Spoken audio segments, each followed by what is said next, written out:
سامعین سے گزارش کی جاتی ہے کہ ہمارے سارے چینلز ایلیکونٹ ادب ایکسٹراس، سوارڈ آف حق چینل اور اتحاد الانصار چینل میں جن آڈیو بکس اور سیریز کو مکمل کیا جا چکا ہے، ان سب کا مطالعہ ہمارے پلے لسٹ سیکشن سے کریں اور ان آڈیو بکس اور سیریز کو آپ اپنے دوست و احباب میں شیئر کرتے رہیں، اور ہمارے سوشل میڈیا پلیٹ فارمز کے لنکس ڈسکرپشن میں دیے گئے ہیں، ہمیں سبسکرائب اور فالو ضرور کریں۔ جزاک اللہ۔ بسم اللہ الرحمن الرحیم۔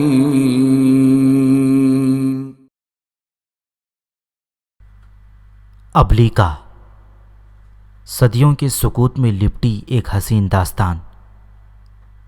مصنف اسلم راہی MA۔ ایپیسوڈ 183۔ یوناف اور کیرش سلیوک اور اوغار کی اس حویلی کے کمرے میں بیٹھ کر تھوڑی دیر تک ان دونوں کی واپسی کا انتظار کرتے رہے تھے۔ کافی دیر کے بعد جب وہ نہ لوٹے تو یوناف اور کیرش ایک دوسرے کی طرف پریشان کن نظروں سے دیکھنے لگے۔ اس موقع پر یوناف کیرش کو مخاطب کرتے ہوئے کچھ کہنا ہی چاہتا تھا کہ باہر انہیں کچھ عجیب سی آواز سنائی دی۔ تھوڑی دیر تک وہ دونوں آوازوں کو سنتے رہے، پھر یوناف کیرش کو مخاطب کرتے ہوئے کہنے لگا، چلو کیرش، اپنی سری قوتوں کو حرکت میں لائیں، انسان اور حیوانی آنکھ سے روپوش ہو کر جائزہ لیں کہ ہمیں اس کمرے میں بند کرنے کے بعد سلیوک اور اوغار کیا کر رہے ہیں۔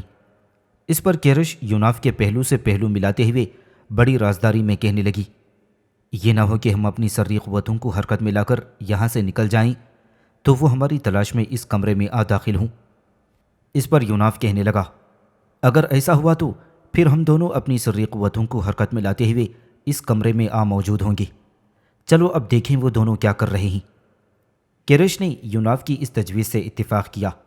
پھر وہ دونوں میاں بیوی اپنی جگہ سے اٹھے، اپنی سری قوتوں کو حرکت میں لائی اور وہ کمرے سے نکل گئے تھے۔ 2 کمروں سے گزرنے کے بعد یوناف اور کیرش جب تیسرے کمرے میں پہنچے تو انہوں نے دیکھا کہ سلیوک اور اوغار نے بکرے کو فرش پر گرا رکھا تھا، اور پھر یوناف اور کیرش کے دیکھتے ہی دیکھتے سلیوک نے وحشیانہ انداز میں اپنے دانتوں سے بکرے کا حلقوم کاٹ ڈالا۔ اس کے بعد انہوں نے عجیب سے انداز اور تیزی کے ساتھ بکرے کی کھال اتاری۔ کھال اترتے ہی برسوں کے بھوکے بھیڑیوں کی طرح وہ دونوں بکرے کے کچے گوشت پر پل پڑے تھے۔ دیکھتے ہی دیکھتے بکرے کا سارا گوشت وہ دونوں کھا گئے، اور ہڈیاں انہوں نے کھجور کے پتوں سے بنی ہوئی ایک ٹوکری میں ڈال کر باہر پھینک دیں، اور کمرے میں جو خون گرا تھا اسے انہوں نے دھو کر صاف کر دیا تھا۔ یوناف اور کیرش چونکہ اپنی سری قوتوں کو حرکت میں لائے تھے، انسانی اور حیوانی آنکھ سے وہ اوجھل تھے، لہذا سلیوک اور اوغار دونوں انہیں نہیں دیکھ پا رہے تھے، اس لیے کہ اس موقع پر سلیوک اور اوغار انسانی تجسیم میں کام کر رہے تھے۔ بکرے کا سارا کچا گوشت کھانے کے بعد لگتا تھا سلیوک اور اوغار دونوں پر مستی کا عالم طاری ہونا شروع ہو گیا ہو۔ تھوڑی دیر تک جس کمرے میں وہ بیٹھے تھے اس میں خاموشی رہی۔ اس کے بعد سلیوک اوغار کو مخاطب کرتے ہوئے کہنے لگا، دیکھ اوغار، یہ لڑکی جس کا نام ہمیں کیرش بتایا گیا ہے، تو نے اسے بڑے غور سے دیکھا۔ میں نے بھی پوری توجہ سے اس کا جسمانی جائزہ لیا ہے۔ دیکھ اوغار، مجھے وہ بڑی بھلی اور بڑی اچھی لگی ہے۔ تو نے جائزہ لیا ہوگا کہ وہ ساگر کے لہروں جیسی پرکشش اور کیسر کے پنکھڑیوں جیسی شاداب ہے۔ میں نے یہ بھی دیکھا کہ اس کی سانسوں میں سلگتی خوشبو اور گلابوں کی تازہ مہک تھی۔ دیکھ اوغار، میں ارادہ کر چکا ہوں کہ کیرش جیسی حسین اور خوبصورت لڑکی کو اپنے جنسی تصرف میں ضرور لا کر رہوں گا، چاہے مجھے اس پر جبر اور ستم ہی کیوں نہ کرنا پڑے۔ دیکھ اوغار، تو جانتی ہے کہ حسن اور خوبصورتی میری سب سے بڑی کمزوری ہے، لہٰذا یہ کیرش اب ہر صورت میں میرا شکار بن کر رہے گی۔ میں نے ارادہ کر لیا ہے کہ کچھ عرصے تک اس کیرش کو اپنے جنسی تصرف میں رکھوں گا، اور جب میرا جی اس سے بھر جائے گا تو دوسرے شکار کی طرح میں اسے بھی اپنی خوراک بنا لوں گا۔ سلیوک کی اس گفتگو کے جواب میں اوغار تھوڑی دیر تک گردن جھکا کر کچھ سوچتی رہی، اور پھر مسکراتے ہوئے کہنے لگی، دیکھو سلیوک، میں بھی اس معاملے میں تیری ہم خیال ہوں۔ جس طرح تو کیرش کو اپنے جنسی تصرف میں لانے کا عزم کر چکا ہے، اسی طرح میں بھی یوناف کو اپنے جنسی تصرف میں لانے کا عزم کیے ہوئے ہوں۔ جس طرح تو نے کیرش کی طرف غور سے دیکھا، اس کا جسمانی جائزہ لیا تھا، اسی طرح میں نے بھی یوناف کی طرف غور سے دیکھا اور اس کا خوب جسمانی جائزہ لیا۔ میں نے دیکھا کہ یوناف لہو کی دھول اڑاتے طوفانوں جیسا پیاس سے بیکل ندی کنارے نئی رتوں کے قصے جیسا قوی اور موسم بہار کی آہٹوں شام کے بے انت اندھیروں جیسا مضبوط ہے۔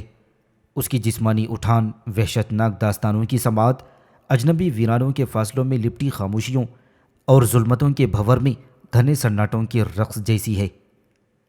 اس لیے میں نے فیصلہ کر لیا ہے کہ جراحتوں کی بغاوت میں ہڈیاں چٹکھاتے لاوے جیسے اس جوان کو میں ضرور اپنے جنسی تصرف میں لا کر رہوں گی، خواہ اس کے لیے مجھے تمہاری طرح جبر اور ستم ہی کیوں نہ کرنا پڑے۔ یہاں تک کہنے کے بعد اوغار تھوڑی دیر کے لیے رکی اور پھر بولی، دیکھو سلیوک، تمہاری طرح میں بھی کچھ عرصے تک یوناف کو اپنے جنسی تصرف میں رکھوں گی۔ جب میں دیکھوں گی کہ میرا جی اس سے بھرتا جا رہا ہے، تب میں بھی اپنے دیگر شکاروں کی طرح اسے لقمہ تر بنا کر اس کا بھی خاتمہ کر دوں گی۔ تھوڑی دیر تک کمرے میں خاموشی رہی۔ لگتا تھا سلیوک اور اوغار دونوں ہی اپنی اپنی سمتوں میں کسی سوچ میں غرق ہو گئے ہوں۔ اس کے بعد سلیوک نے اپنی گردن سیدھی کی، اوغار کی طرف دیکھا اور کہنے لگا، دیکھ اوغار، اس یوناف اور کیرش کے معاملے میں ہمیں بڑی احتیاطی سے کام لینا ہوگا۔ ہمیں کوئی ایسی حرکت نہیں کرنی چاہیے جس کی بنا پر ان دونوں پر یہ ظاہر ہو جائے کہ ہم انسان نہیں بلکہ وہ بدروحیں ہیں جو انتہائی مافوق الفطرت اور خرق عادت قوتیں رکھتی ہیں۔ ہمیں ان کے ساتھ اپنے سلوک، اپنے رویے سے یہی ظاہر کرنا ہوگا کہ ہم ان دونوں جیسے ہی انسان ہیں اور ان کے لیے انتہائی مہربان، شفیق، نرم اور خیر خواہ ہیں، تاکہ وہ ہم پر اعتماد اور بھروسہ کریں۔ ہم پر اعتماد اور بھروسہ جمنے کے بعد ہم ان دونوں کو اپنے اپنے جنسی تصرف میں لانے میں ضرور کامیاب ہو جائیں گے۔ جواب میں اوغار بولی، دیکھو سلیوک، اس معاملے میں پوری طرح تمہارے ساتھ اتفاق کرتی ہوں۔ جس طرح تم چاہو گے ویسا ہی ہو جائے گا۔ میں ان دونوں کے ساتھ بڑی نرمی اور ملائمت کے ساتھ پیش آؤں گی تاکہ وہ ہم دونوں پر کسی بھی قسم کا شک و شبہ نہ کر سکیں۔ اوغار جب خاموش ہوئی تو سلیوک پھر کہنے لگا، اوغار، میں تمہارے لیے ایک نئی خبر رکھتا ہوں۔ اس پر اوغار نے چونک کر سلیوک کی طرف دیکھا اور پوچھا، کیسی نئی خبر؟ جواب میں سلیوک کہنے لگا، دیکھ اوغار، تو جانتی ہے کہ ہمارے قریب ہی جو یہودی درویش آرک کا جھونپڑا ہے، اس کے تھوڑے ہی فاصلے پر پشت کی طرف یہاں کی قریبی بستیوں کا ایک قبرستان ہے۔ اس پر اوغار سلیوک کی بات کاٹتے ہوئے بولی، میں نے وہ قبرستان کئی بار دیکھ رکھا ہے، لیکن اس قبرستان کے حوالے سے تم کیا نئی بات کہنا چاہتے ہو؟ ہمارے استاد محترم نتیاس نے ہم دونوں کے انسانی جسموں کو بھی اسی قبرستان میں دفن کیا تھا۔ یہ علیحدہ بات ہے کہ ہمارے پاس عجیب و غریب قوتیں تھیں جن کی بنا پر ہم اپنی روحوں کو عجیب و غریب انداز میں حرکت میں لاتے ہوئے یہ موجودہ حالت میں زندگی بسر کر رہے ہیں۔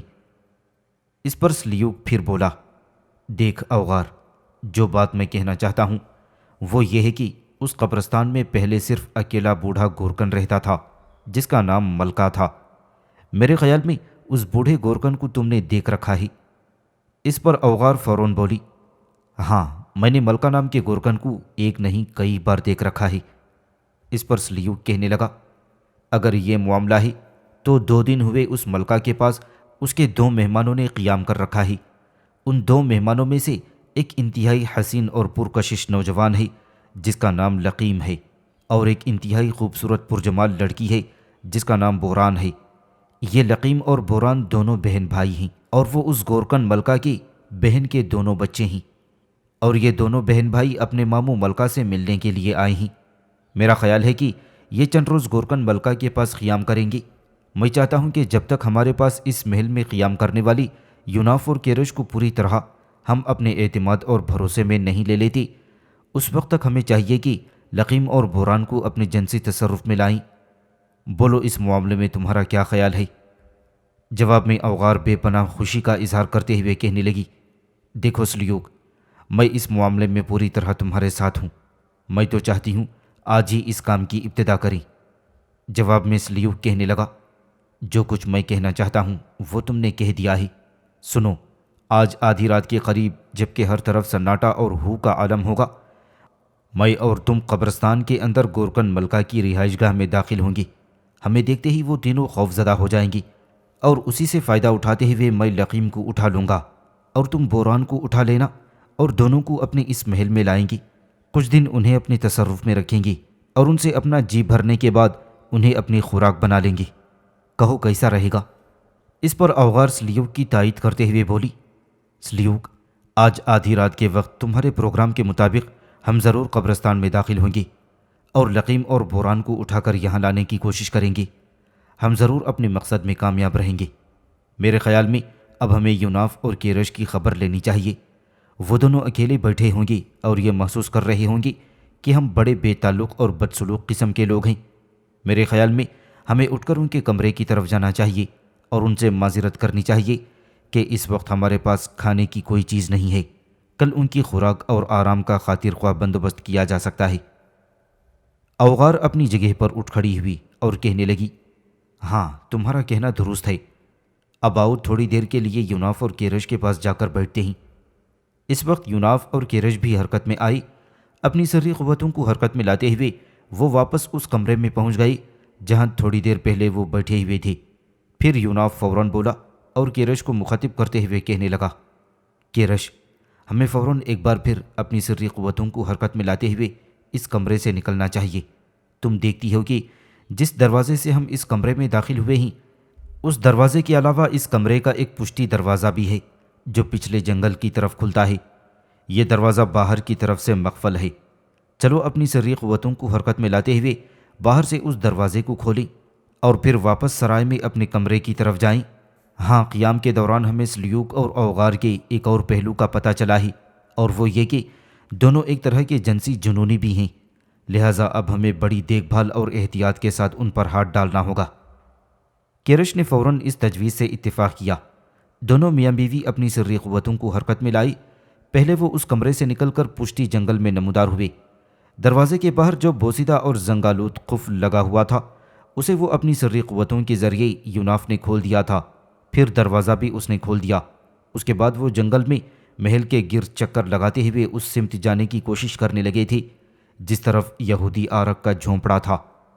جو ہی سلیوک اور اوغار اس کمرے میں داخل ہوئے جس میں انہوں نے یوناف اور کیرش کو بٹھایا تھا، تو وہ دنگ رہ گئے، اس لیے کہ یوناف اور کیرش اس کمرے میں نہیں تھے۔ اس موقع پر اوغار نے بڑی پریشانی سے سلیوک کی طرف دیکھا۔ پھر اس نے مدھم اور دھیمی بلکہ رازدارانہ انداز میں سلیوک کو مخاطب کرتے ہوئے پوچھا، سلیوک، یہ یوناف اور کیرش کہاں غائب ہو گئے ہیں؟ اسی کمرے میں تو ہم ان دونوں کو بٹھا کر گئے تھے۔ اس پر سلیوک نے بڑی پریشانی اور جستجو سے سارے کمرے کا جائزہ لیا۔ پھر وہ پھٹی پھٹی نگاہوں سے اس کمرے کے پشتی دروازے کی طرف دیکھتے ہوئے کہنے لگا، دیکھ اوغار، اس کمرے کے پشتی دروازے کو دیکھ، وہ کھلا ہوا ہے۔ میرے خیال میں اسی دروازے سے وہ دونوں باہر نکل گئے ہیں۔ اس پر اوغار نے بڑے خوفزدہ سے انداز میں سلیوک کی طرف دیکھتے ہوئے کہا، لیکن وہ اس دروازے کو کھول کر باہر کیسے نکل گئے؟ تم جانتے ہو برسوں سے یہ دروازہ باہر سے مقفل ہے اور وہ قفل ایسا مضبوط اور پائیدار تھا کہ کھل بھی نہیں سکتا تھا۔ پھر اس مقفل دروازے کو یوناف اور کیرش کیسے کھول کر چلے گئے؟ کیا ان کا کوئی اور ساتھی بھی تھا جس نے باہر سے دروازہ کھولا ہوگا اور یہ دروازہ کھولنے کے بعد دونوں میاں بیوی باہر نکل گئے ہوں گے؟ اس پر سلیوک فوراً کہنے لگا، اوغار، یہ بحث بعد میں بھی کی جا سکتی ہے۔ قفل کیسے کھولا، دروازہ کس نے کھولا اور کیسے وہ باہر نکل گئی؟ چلو پہلے یوناف اور کیرش کا تعاقب کریں اور دیکھیں کہ وہ کس سمت جاتے ہیں۔ جواب میں اوغار نے کچھ بھی نہیں کہا تھا۔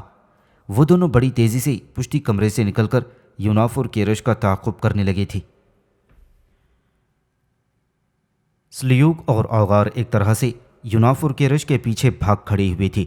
دونوں ہی دور جا کر انہوں نے یوناف اور کیرش کو جا لیا۔ سلیوک نے آواز دیتے ہوئے کہا، ٹھہرو میرے دونوں مہربانوں، میری بات تو سنو، تم کہاں جا رہے ہو؟ سلیوک کے یوں پیچھے سے پکارنے پر یوناف اور کیرش دونوں محل کے پچھواڑے کے گھنے جنگل میں رک گئے تھے۔ دونوں تیزی سے چلتے ہوئے یوناف اور کیرش کے پاس آئی۔ پھر سلیوک بڑی ہمدردی اور چاہت و محبت میں کہنے لگا، یہ تم دونوں کو کیا ہوا ہی کہ اچانک تم پشتی دروازے سے نکل کر چل دیے، جبکہ تم نے تو ہمارے اس محل میں قیام کرنے کا ارادہ کر رکھا تھا؟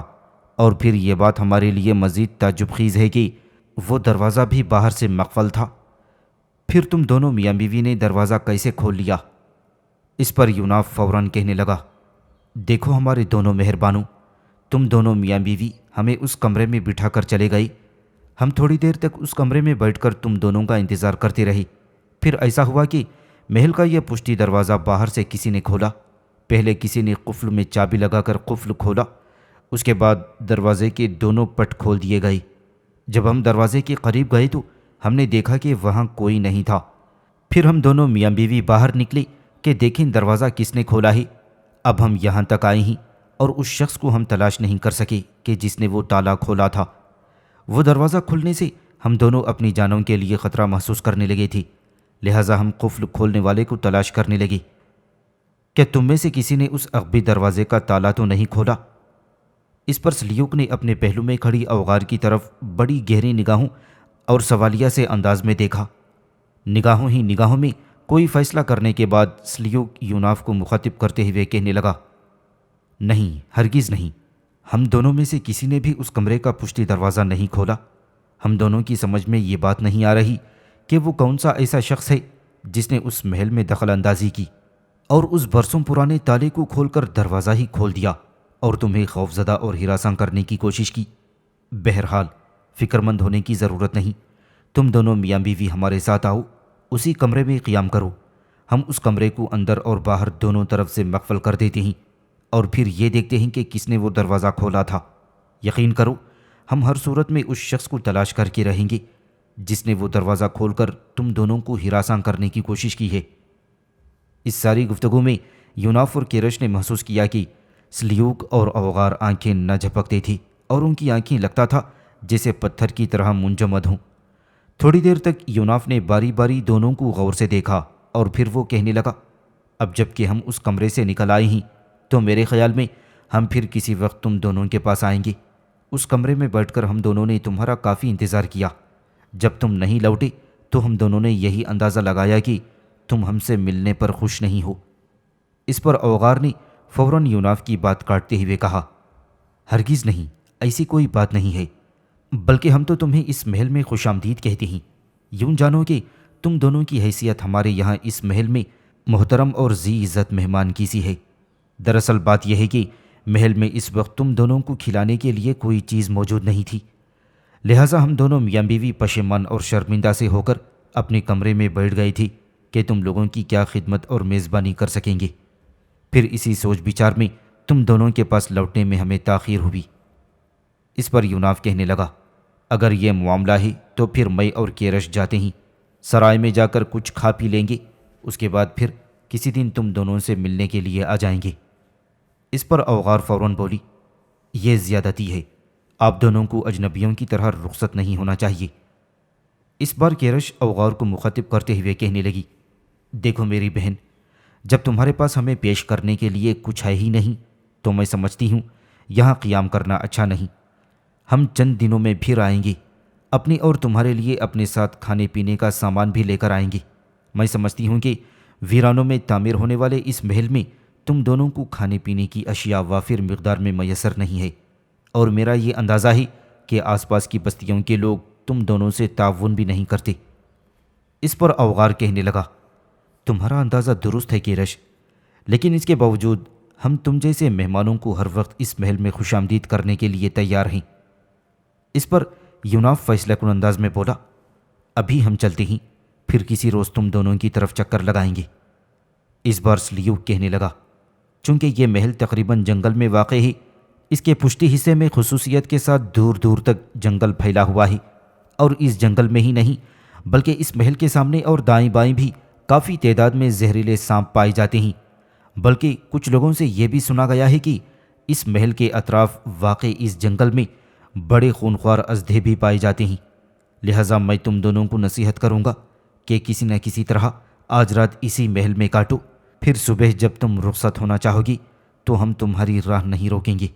یہ بات میں تم دونوں کی سلامتی کے لیے کہہ رہا ہوں۔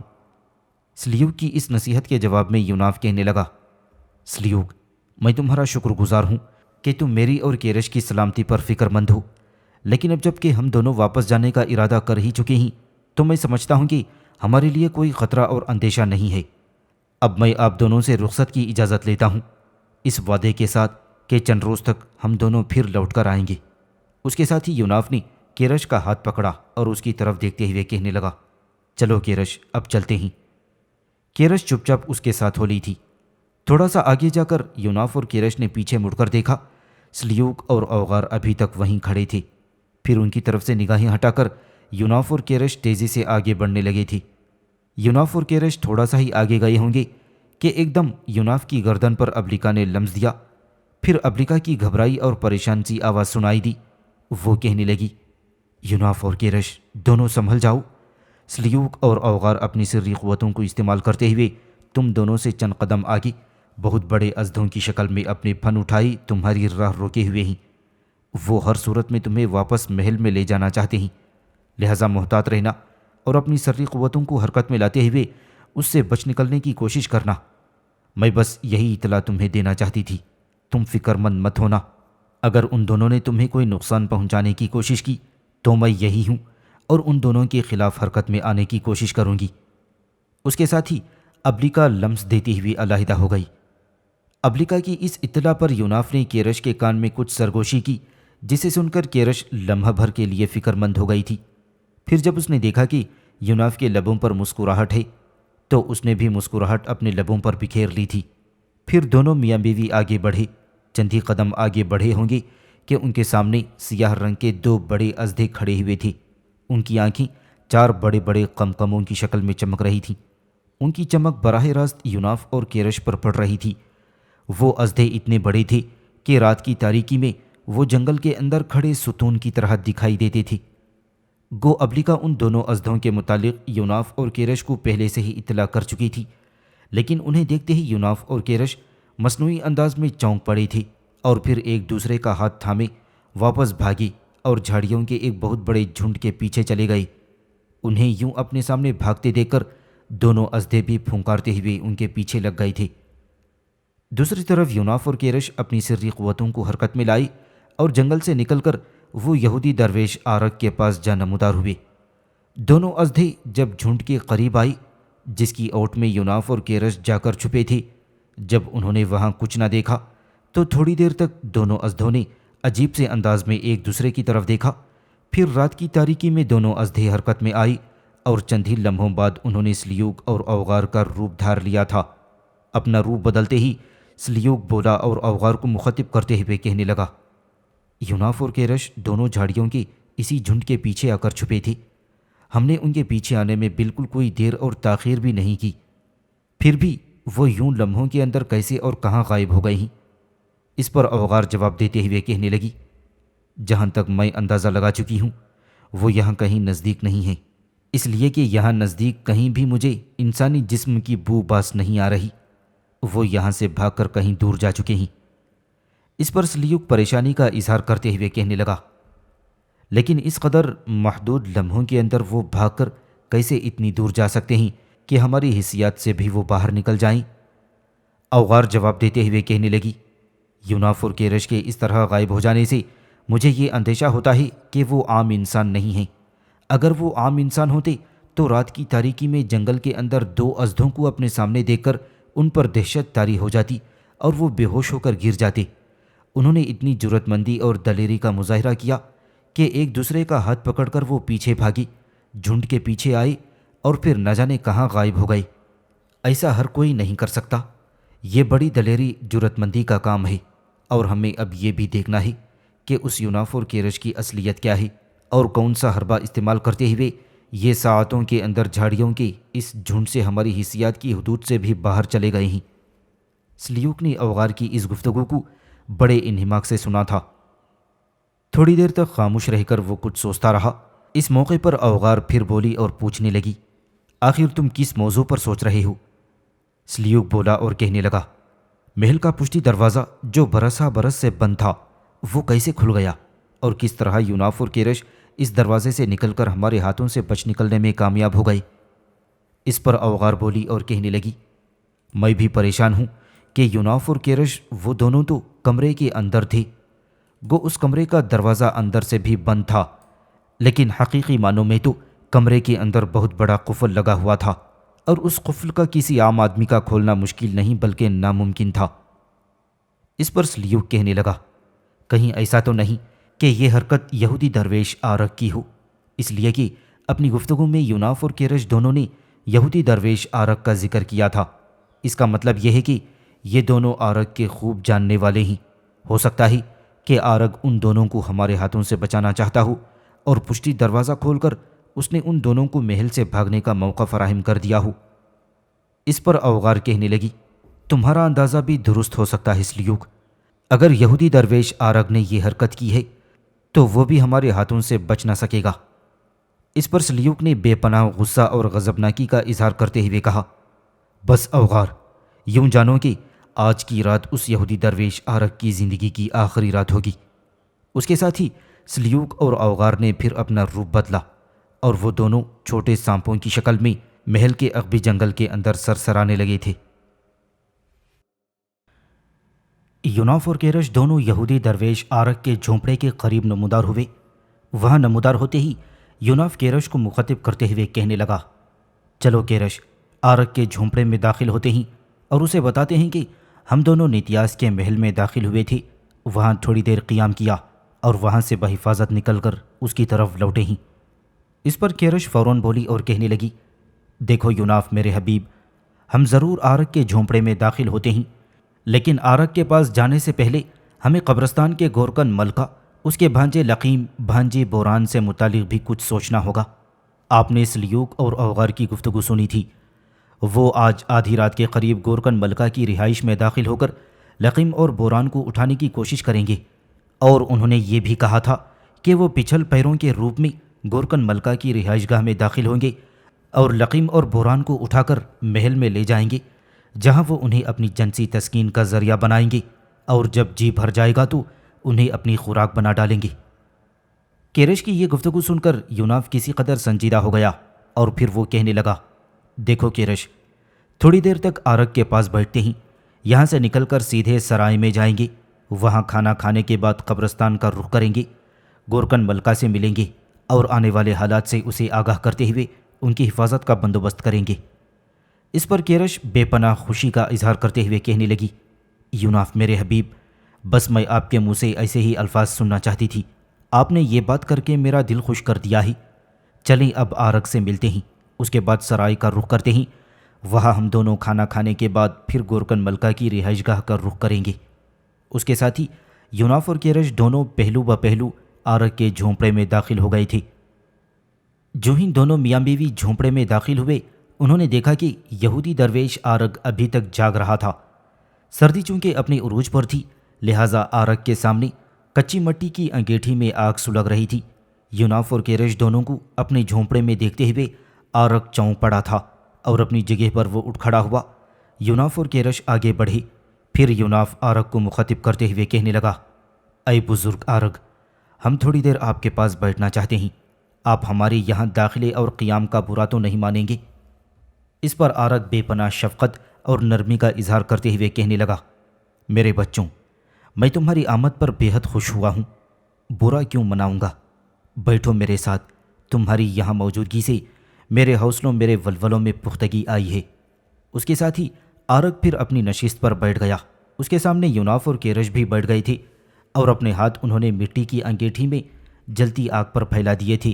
پھر یوناف آرگ کو مخاطب کرتے ہوئے کہنے لگا، اے آرگ میرے بزرگ، ہم دونوں میاں بیوی اس لیے آپ کی خدمت میں حاضر ہوئے ہیں کہ آپ کو بتائیں کہ ہم دونوں نہ صرف یہ کہ نیتیاس کے محل میں داخل ہوئے تھے، بلکہ سلیوک اور اوغار نے ہم دونوں کا بہترین استقبال کیا۔ ہمیں محل کے ایک کمرے میں بٹھایا گیا، کچھ دیر ہم وہاں بیٹھے، پھر ہم وہاں سے نکل کر آپ کی طرف آ گئے ہیں۔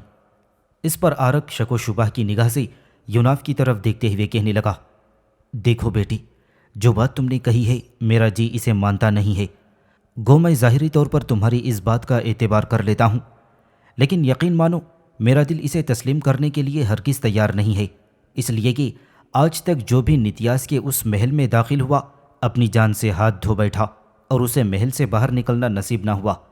پھر میں کیسے یقین کر لوں کہ تم دونوں محل میں داخل ہوئے اور وہاں سے تم سلامتی کے ساتھ نکل آئی؟ اس پر یوناف پھر کہنے لگا، بزرگ آرگ، آپ کو ہماری اس گفتگو پر یقین اور اعتماد کرنا ہی ہوگا۔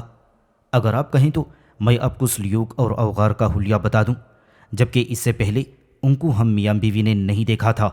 اگر آپ چاہیں تو میں آپ کو محل کے سارے اندرونی حصے کی تفصیل بھی بتا دوں گا۔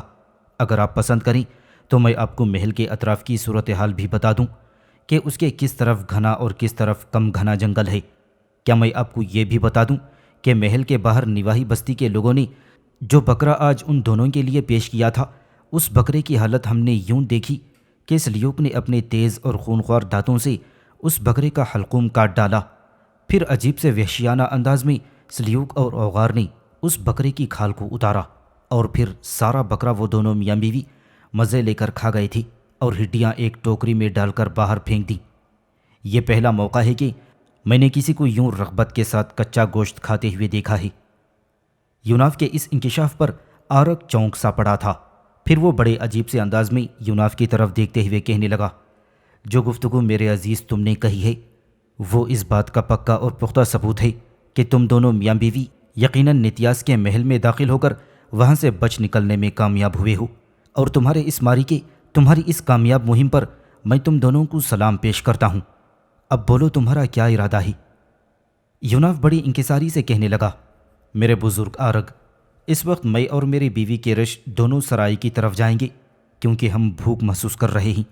اس کے بعد پھر کسی روز ہم سلیوک اور اوغار سے ملنے کے لیے نتیاس کے محل میں داخل ہونے کی کوشش کریں گے۔ اب ہم دونوں آپ سے اجازت لیں گے کیونکہ اب ہم سرائی کا رخ کریں گے۔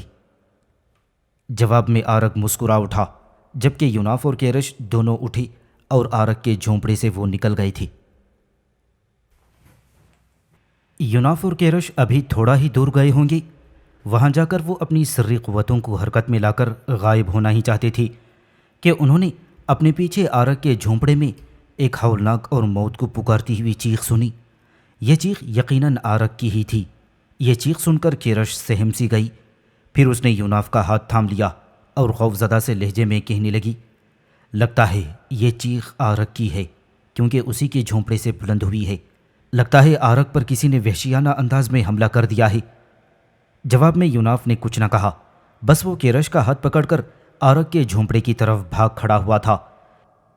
کیرش بھی فوراً رفتار سے بھاگتی ہوئی یوناف کا ساتھ دے رہی تھی۔ یوناف اور کیرش دونوں میاں بیوی جب بھاگتے ہوئے آرگ کے جھونپڑے میں آئی تو انہوں نے دیکھا کہ آگ کی انگیٹھی کے پاس آرگ زمین پر بے سدھ پڑا ہوا تھا۔ یوناف نے آگے بڑھ کر جب اس کا جائزہ لیا تو دنگ رہ گیا۔ اس نے دیکھا آرگ کا پورا جسم نیلا ہو چکا تھا اور اس کے منہ سے خون بہہ رہا تھا۔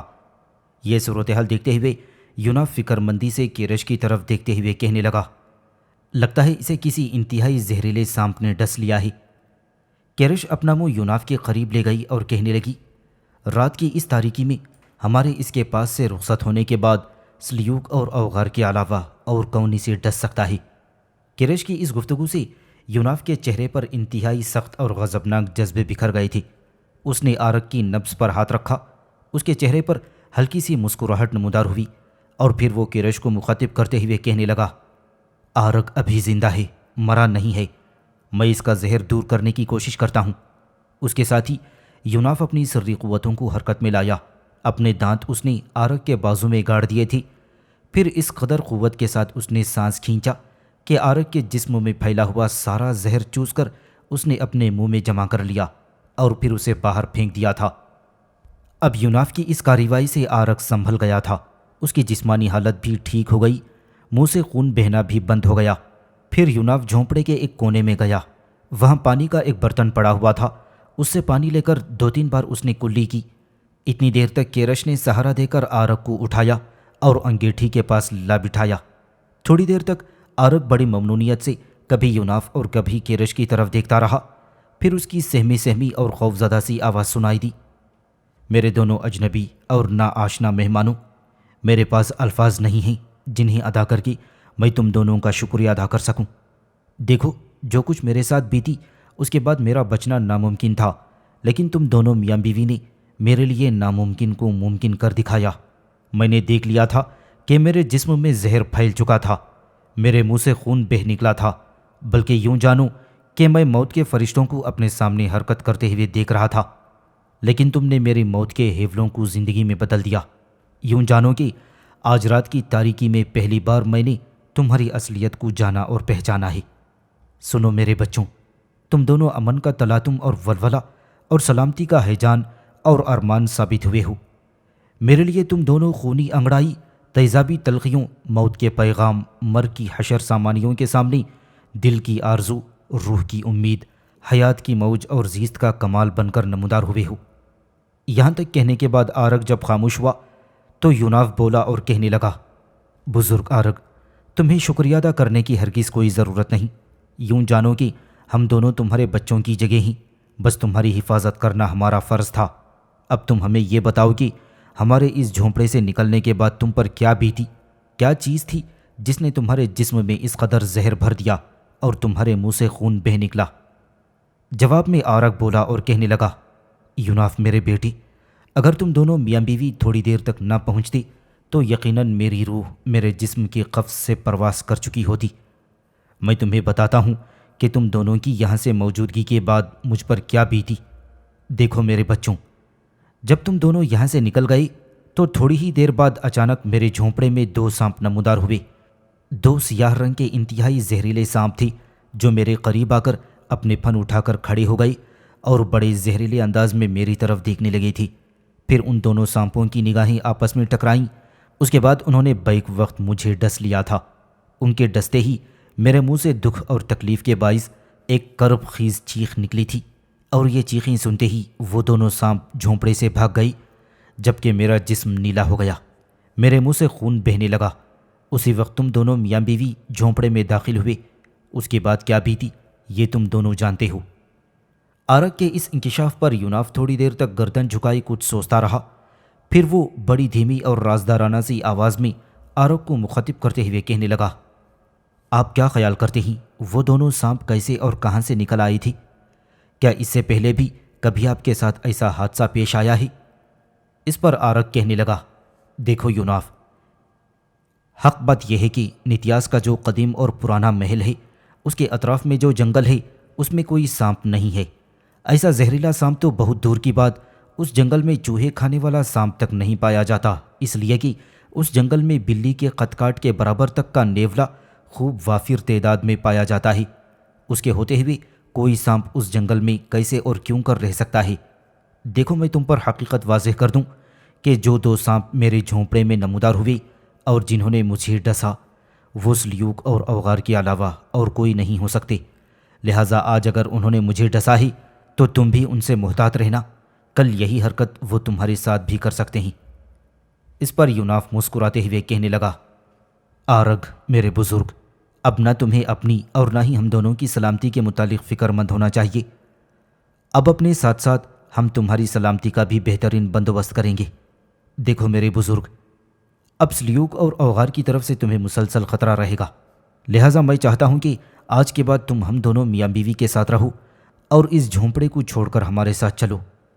اس پر آرگ کہنے لگا، جو التجا میں تم دونوں سے کرنا چاہتا تھا اس کی پیشکش تم نے مجھے پہلے ہی کر دی ہے، اس کے لیے میں تم دونوں کا تہہ دل سے شکر گزار ہوں۔ میں جان چکا ہوں کہ اب یہ سلیوک اور اوغار مجھے زندہ نہیں چھوڑیں گے، پر میں زندگی کے دن جو باقی رہتے ہیں تمہارے ساتھ گزارنا پسند کروں گا۔ اس پر یوناف بولا اور کہنے لگا، بزرگ آرگ تم فکر مند نہ ہو، ہم سلیوک اور اوغار دونوں سے تمہاری بہترین حفاظت کریں گے۔ اس پر آرگ فکر مندی کا اظہار کرتے ہوئے کہنے لگا، وہ دونوں انسان نہیں روحیں ہیں، پھر تم دونوں کیسے اور کیوں کر ان دونوں سے میری حفاظت کر سکتے ہو؟ اس پر یوناف آرگ کی پیٹھ تھپ تھپاتے ہوئے کہنے لگا، بزرگ آرگ تم ہمارے ساتھ چلو، پھر وقت کے ساتھ ہی دیکھتے جانا کہ ہم کیسے تمہاری حفاظت کرتے ہیں۔ آرگ نے یوناف کی اس تجویز کو قبول کر لیا۔ اپنا مختصر سا ضرورت کا سامان اس نے سمیٹا، پھر وہ یوناف اور کیرش کے جانے پر رضامند ہو گیا۔ تینوں جھونپڑے سے نکلے، پھر وہ سرائے کی طرف جا رہی تھی۔ سرائے میں کھانا کھانے کے بعد یوناف اور کیرش اپنے کمرے کی طرف جانے کے بجائے جب وہ سرائے سے باہر نکلنے لگے تو یہودی درویش آرگ فکر مند اور پریشان سا ہو گیا تھا۔ پھر وہ یوناف کی طرف دیکھتے ہوئے پوچھنے لگا، اے میرے محسن، میرے مربی، کیا میں پوچھ سکتا ہوں کہ اب جب کہ رات گہری ہوتی چلی جا رہی ہے تم دونوں میاں بیوی کس سمت کا رخ کرو گے؟ کیا سرائے سے نکل کر تم دونوں پھر مجھے میرے جھونپڑے میں لے جانا چاہتے ہو یا کہیں اور ٹھکانہ کرنے کا ارادہ کیا ہوا ہے؟ اس پر یوناف کہنے لگا، میرے بزرگ تمہیں فکر مند اور پریشان ہونے کی ضرورت نہیں ہے، ہم دونوں میاں بیوی سلیوک اور اوغار کے ہاتھوں تمہاری حفاظت کرنے کا ذمہ لے چکے ہیں اور ہم اس ذمہ داری کو اپنا فرض سمجھ کر نبھائیں گے۔ ابھی ہمارے ذمے ایک انتہائی اہم مہم ہے جسے آج رات ہی کے وقت ہمیں سر کرنا ہے۔ اس پر آرگ نے مزید پریشانی کے عالم میں یوناف سے پوچھا، کیا میں تمہاری اس مہم کی نوعیت جان سکتا ہوں؟ آرگ کے اس استفسار پر یوناف نے اپنے ہونٹوں پر انگلی رکھتے ہوئے آرگ کو خاموش رہنے کو کہا۔ پھر اس نے ہلکی سی آواز میں ابلیکا کو پکارا۔ جلد ہی ابلیکا نے یوناف کی گردن پر اپنا ریشمی لمس دیا۔ یہ لمس ملتے ہی یوناف بولا اور انتہائی دھیمی اور رازدارانہ آواز میں وہ ابلیکا کو مخاطب کرتے ہوئے کہنے لگا، ابلیکا، میں ایک انتہائی اہم گفتگو یہودی درویش آرگ کے ساتھ کرنا چاہتا ہوں۔ تم دیکھو، ہمارے قریب یا آس پاس کہیں سلیوک اور اوغار تو موجود نہیں ہیں۔ اس پر ابلیکا نے تھوڑی دیر کے لیے گردن پر لمس دینا بند کر دیا تھا، جبکہ یوناف وہیں کھڑا ہو کر اس کا انتظار کرتا رہا۔ پھر ابلیکا نے دوبارہ لمس دیا اور کھنکھناتی اور مسکراتی ہوئی آواز میں کہنے لگی، یوناف میرے حبیب، تم جو کچھ آرگ سے کہنا چاہتے ہو مطمئن ہو کر کہہ سکتے ہو، جبکہ یہاں تمہارے نزدیک اور آس پاس وہ دونوں موجود نہیں ہیں۔ تم جو کچھ آرگ سے کہنا چاہتے ہو کہو، میں یہی ہوں، چاروں طرف نگاہ رکھوں گی، اور جب بھی سلیوک اور اوغار نے ادھر آنے کی کوشش کی میں تمہیں پہلے سے ہی آگاہ کر دوں گی۔ ابلیکا کا یہ جواب پا کر یوناف یہودی درویش آرگ کی طرف متوجہ ہوا اور پھر کہنے لگا، میرے بزرگ آرگ، ہم دونوں میاں بیوی اس وقت ان بستیوں کے مشترکہ قبرستان کی طرف رخ کریں گی۔ اس پر آرگ نے چونک کر پوچھا، وہ کیوں میرے عزیز؟ رات کے اس وقت قبرستان کی طرف جانا کیا خطرناک نہیں ہے؟ اس طرح تو سلیوک اور اوغار بڑی آسانی سے ہم پر حملہ آور ہو کر ہمارا خاتمہ کر سکتے ہیں۔ اس پر یوناف نے سلیوک اور اوغار کی گفتگو جو سنی تھی وہ تفصیل کے ساتھ آرگ کو سنا دی تھی۔ اس قبرستان کے گورکن کے بھانجے لقیم اور بھانجے بوران کو بھی سلیوک اور اوغار سے حفاظت کا سامان کرنا ہے، جس کے لیے وہ اس مہم کا آغاز کرنا چاہتے ہیں۔ اس پر بوڑھا آرگ تحسین آمیز انداز میں یوناف کی طرف تھوڑی دیر تک دیکھتا رہا اور پھر وہ کہنے لگا، یوناف میرے عزیز، تمہارے اور تمہاری بیوی کیرش کے خیالات کافی حد تک ملتے جلتے ہیں۔ میں تم دونوں کو آج سے ہی نیکی کا نمائندہ کہہ کر پکاروں گا، اس لیے کہ اس کام میں انسانیت کی فلاح اور بقا ہے۔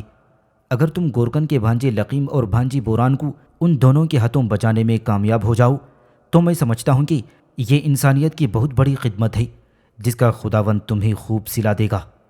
اب میں آنکھیں بند کر کے تم دونوں میاں بیوی کے ساتھ جانے کو تیار ہوں۔ روانگی سے پہلے ایک بات مجھے بتاؤ۔ جواب میں یوناف نے پوچھا، کون سی بات؟ آرگ کہنے لگا، تھوڑی دیر پہلے مجھے خاموش کرانے کے بعد تم نے بڑی دھیمی آواز میں کسی کو پکارا تھا، پھر تم نے اس سے گفتگو کی اور سلیوک اور اوغار کی موجودگی سے متعلق استفسار کیا۔ کیا میں پوچھ سکتا ہوں کہ وہ قوت کون سی تھی جس سے تم نے گفتگو کی تھی؟ اس پر رات کی تاریکی میں یوناف نے اپنا ہاتھ بڑے پیارے انداز میں آرگ کے شانے پر رکھا اور پھر وہ مسکراتے ہوئے کہنے لگا، اے بزرگ آرگ، تمہیں پریشان ہونے کی ضرورت نہیں ہے۔ میرے اور کیرش کے قبضے میں کچھ مافوق الفطرت قوتیں ہیں، بس میں نے انہی سے ایک قوت کے ساتھ گفتگو کی تھی۔ یہ قوت سلیوک اور اوغار کے مقابلے میں ہماری مدد کرے گی۔ یوناف کی یہ گفتگو سن کر آرگ کی آنکھوں میں خوشی اور اطمینان کی چمک پیدا ہوئی تھی۔ پھر بڑے پیارے اور شفقت آمیز انداز میں اس نے یوناف کی پیٹھ تھپ تھپائی اور پھر کہنے لگا، بیٹے، تمہاری اس گفتگو نے مجھے مزید خوش اور مطمئن کر دیا ہے۔ چلو اب گورکن ملکہ کی رہائش گاہ کی طرف چلیں۔ اس کے ساتھ ہی تینوں سرائے سے نکل کر قبرستان کی طرف جا رہے تھے۔ قبرستان کے قریب جا کر یوناف رک گیا اور مشرقی افق کی طرف دیکھنے لگا۔ اس کی طرف دیکھتے ہوئے کیرش اور آرگ دونوں بھی رک گئی تھی۔ پھر کیرش نے پریشانی سے یوناف کی طرف دیکھتے ہوئے پوچھا، آپ کیوں رک گئے ہیں؟ کیا چیز غور سے دیکھ رہے ہیں؟ اس پر یوناف مشرقی افق کی طرف اشارہ کرتے ہوئے کہنے لگا، کیرش، ادھر مشرق کی طرف دیکھو، کیسے خوفناک بادل اٹھ رہے ہیں۔ میرا خیال ہے آج رات موسلا دھار بارش ہوگی، لہٰذا اپنی مہم کی کامیابی کے لیے ہمیں مزید محتاط رہنا پڑے گا۔ اس موقع پر کیرش اور آرگ نے بھی مشرقی افق کی طرف دیکھا تھا۔ واقعی سیاہ رنگ کے گہرے بادل مشرق سے اٹھ رہے تھے، آسمان پر بڑی تیزی سے پھیلنا شروع ہو گئی تھی اور کبھی کبھی ہلکی گرج اور تیز چمک بھی پیدا ہونے لگی تھی۔ پھر وہ آگے بڑھ کر قبرستان کے کنارے گورکن ملکہ کی رہائش گاہ پر آئے اور بند دروازے پر انہوں نے دستک دی۔ دروازہ کھولنے سے پہلے اندر سے کسی کی آواز آئی اور بلند آواز میں پوچھا گیا، کون ہے؟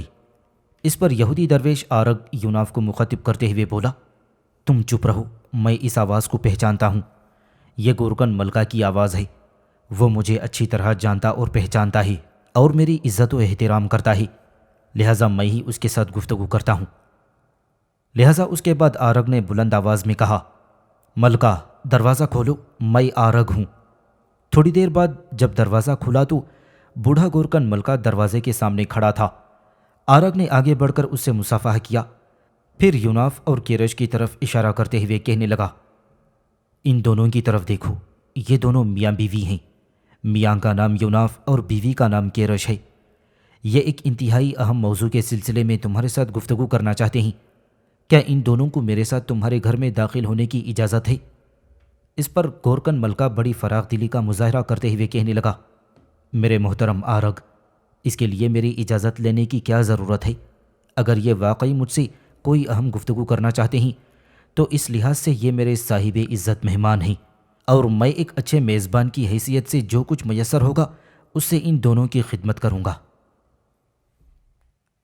اس پر آرگ مسکراتے ہوئے کہنے لگا، نہیں، کسی خدمت کی ضرورت نہیں، بلکہ تمہاری بہتری کے لیے یہ دونوں کچھ کہنا چاہتے ہیں۔ اس پر ملکہ مزید ممنونیت میں کہنے لگا، میری بہتری اور بھلائی میں کہنا چاہتے ہیں تو باہر کیوں کھڑے ہیں، اندر آ جائیں۔ اس کے ساتھ ہی یوناف اور کیرش دونوں آرگ کے ساتھ مکان میں داخل ہو گئے۔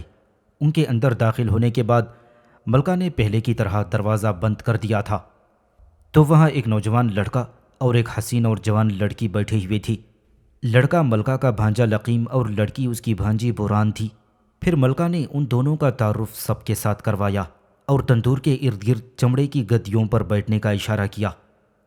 تھوڑی دیر تک اس کمرے میں خاموشی رہی، پھر یوناف نے دھیمی آواز میں ابلیکا کو پکارا۔ یوناف کے ایسا کرتے ہی تھوڑی دیر بعد ابلیکا نے یوناف کی گردن پر لمس دیا۔ اس کے لمس دینے کے بعد ہی یوناف بڑے رازدارانہ انداز میں بولا، دیکھو ابلیکا، اس مکان کے اندر اور اس کے نواح میں کہیں سلیوک اور اوغار ہماری گفتگو سننے کے درپے تو نہیں ہیں۔ اس پر ابلیکا فوراً ہلکا سا لمس دیتی ہوئی علیحدہ ہو گئی۔ تھوڑی دیر کے بعد اس نے پھر لمس دیا اور بڑی رازدارانہ آواز میں یوناف کو مخاطب کرتے ہوئے کہنے لگی، یوناف، تم جو کچھ گورکن ملکہ اس کے بھانجے لقیم اور بوران سے کہنا چاہتے ہو بلا جھجک کہہ ڈالو، اس لیے کہ یہاں وہ دونوں موجود نہیں ہیں۔ پھر یوناف نے ان تینوں سے پچھلے پہر پیش آنے والے واقعات کی تفصیل اور ساتھ ہی ساتھ نتیاس کے محل میں اس نے جو گفتگو سلیوک اور اوغار کے منہ سے سنی تھی وہ ساری تفصیل ان تینوں کے ساتھ کہہ دی تھی، جس پر ملکہ بے چین ہوتے ہوئے پوچھنے لگا، لیکن سلیوک اور اوغار کی طرف سے میرے بھانجے اور بھانجی کو کیا خطرہ ہو سکتا ہے؟ اس پر یوناف نے کہا، اگر تو میری بات کھل کر ہی سننا چاہتا ہے تو پھر سن کہ وہ دونوں تیرے بھانجے اور بھانجی لقیم اور بوران کو اپنی ہوس پوری کرنے اور جنسی تسکین حاصل کرنے کے بعد ان دونوں کا خاتمہ کرنے کا ارادہ رکھتے ہیں۔ یوناف کی اس گفتگو کے جواب میں بوڑھے کی گردن جھک گئی تھی۔ تھوڑی دیر کے بعد اس نے آہستگی کے ساتھ اپنی گردن سیدھی کی اور یوناف کی طرف دیکھتے ہوئے کہنے لگا، میرے محترم مہمان، اگر سلیوک اور اوغار دونوں ہی میرے بھانجے اور بھانجی کو نقصان پہنچانے کا عزم کر چکے ہیں تو کوئی بھی طاقت انہیں اپنے عزم سے روک نہیں سکتی، اس لیے کہ انسان کو اپنی خوراک بنانا ان دونوں کا بہترین اور پسندیدہ مشغلہ ہے۔ لہذا سلیوک اور اوغار اگر میرے بھانجے اور بھانجی کو اپنے تصرف میں لانے کا فیصلہ کر ہی چکے ہیں تو میرے خیال میں ان کے اس فیصلے کو کوئی رد بھی نہیں کر سکتا۔ اس پر یوناف چھاتی تانتے ہوئے کہنے لگا، دیکھ ملکہ، میں خود ان کے اس ارادے کو رد کروں گا۔ آج کی رات میں تمہاری اس رہائش گاہ میں قیام کروں گا اور تمہاری بھانجی اور بھانجے کی حفاظت کروں گا۔ آدھی رات کے قریب جب پچھل پیریان تمہاری بھانجی اور بھانجے کو اٹھانے کے لیے آئیں گے تو میں تمہیں یقین دلاتا ہوں کہ میں ان پچھل پیریوں کو ایسی سزا دوں گا کہ وہ بھاگ جانے پر مجبور ہو جائیں گے۔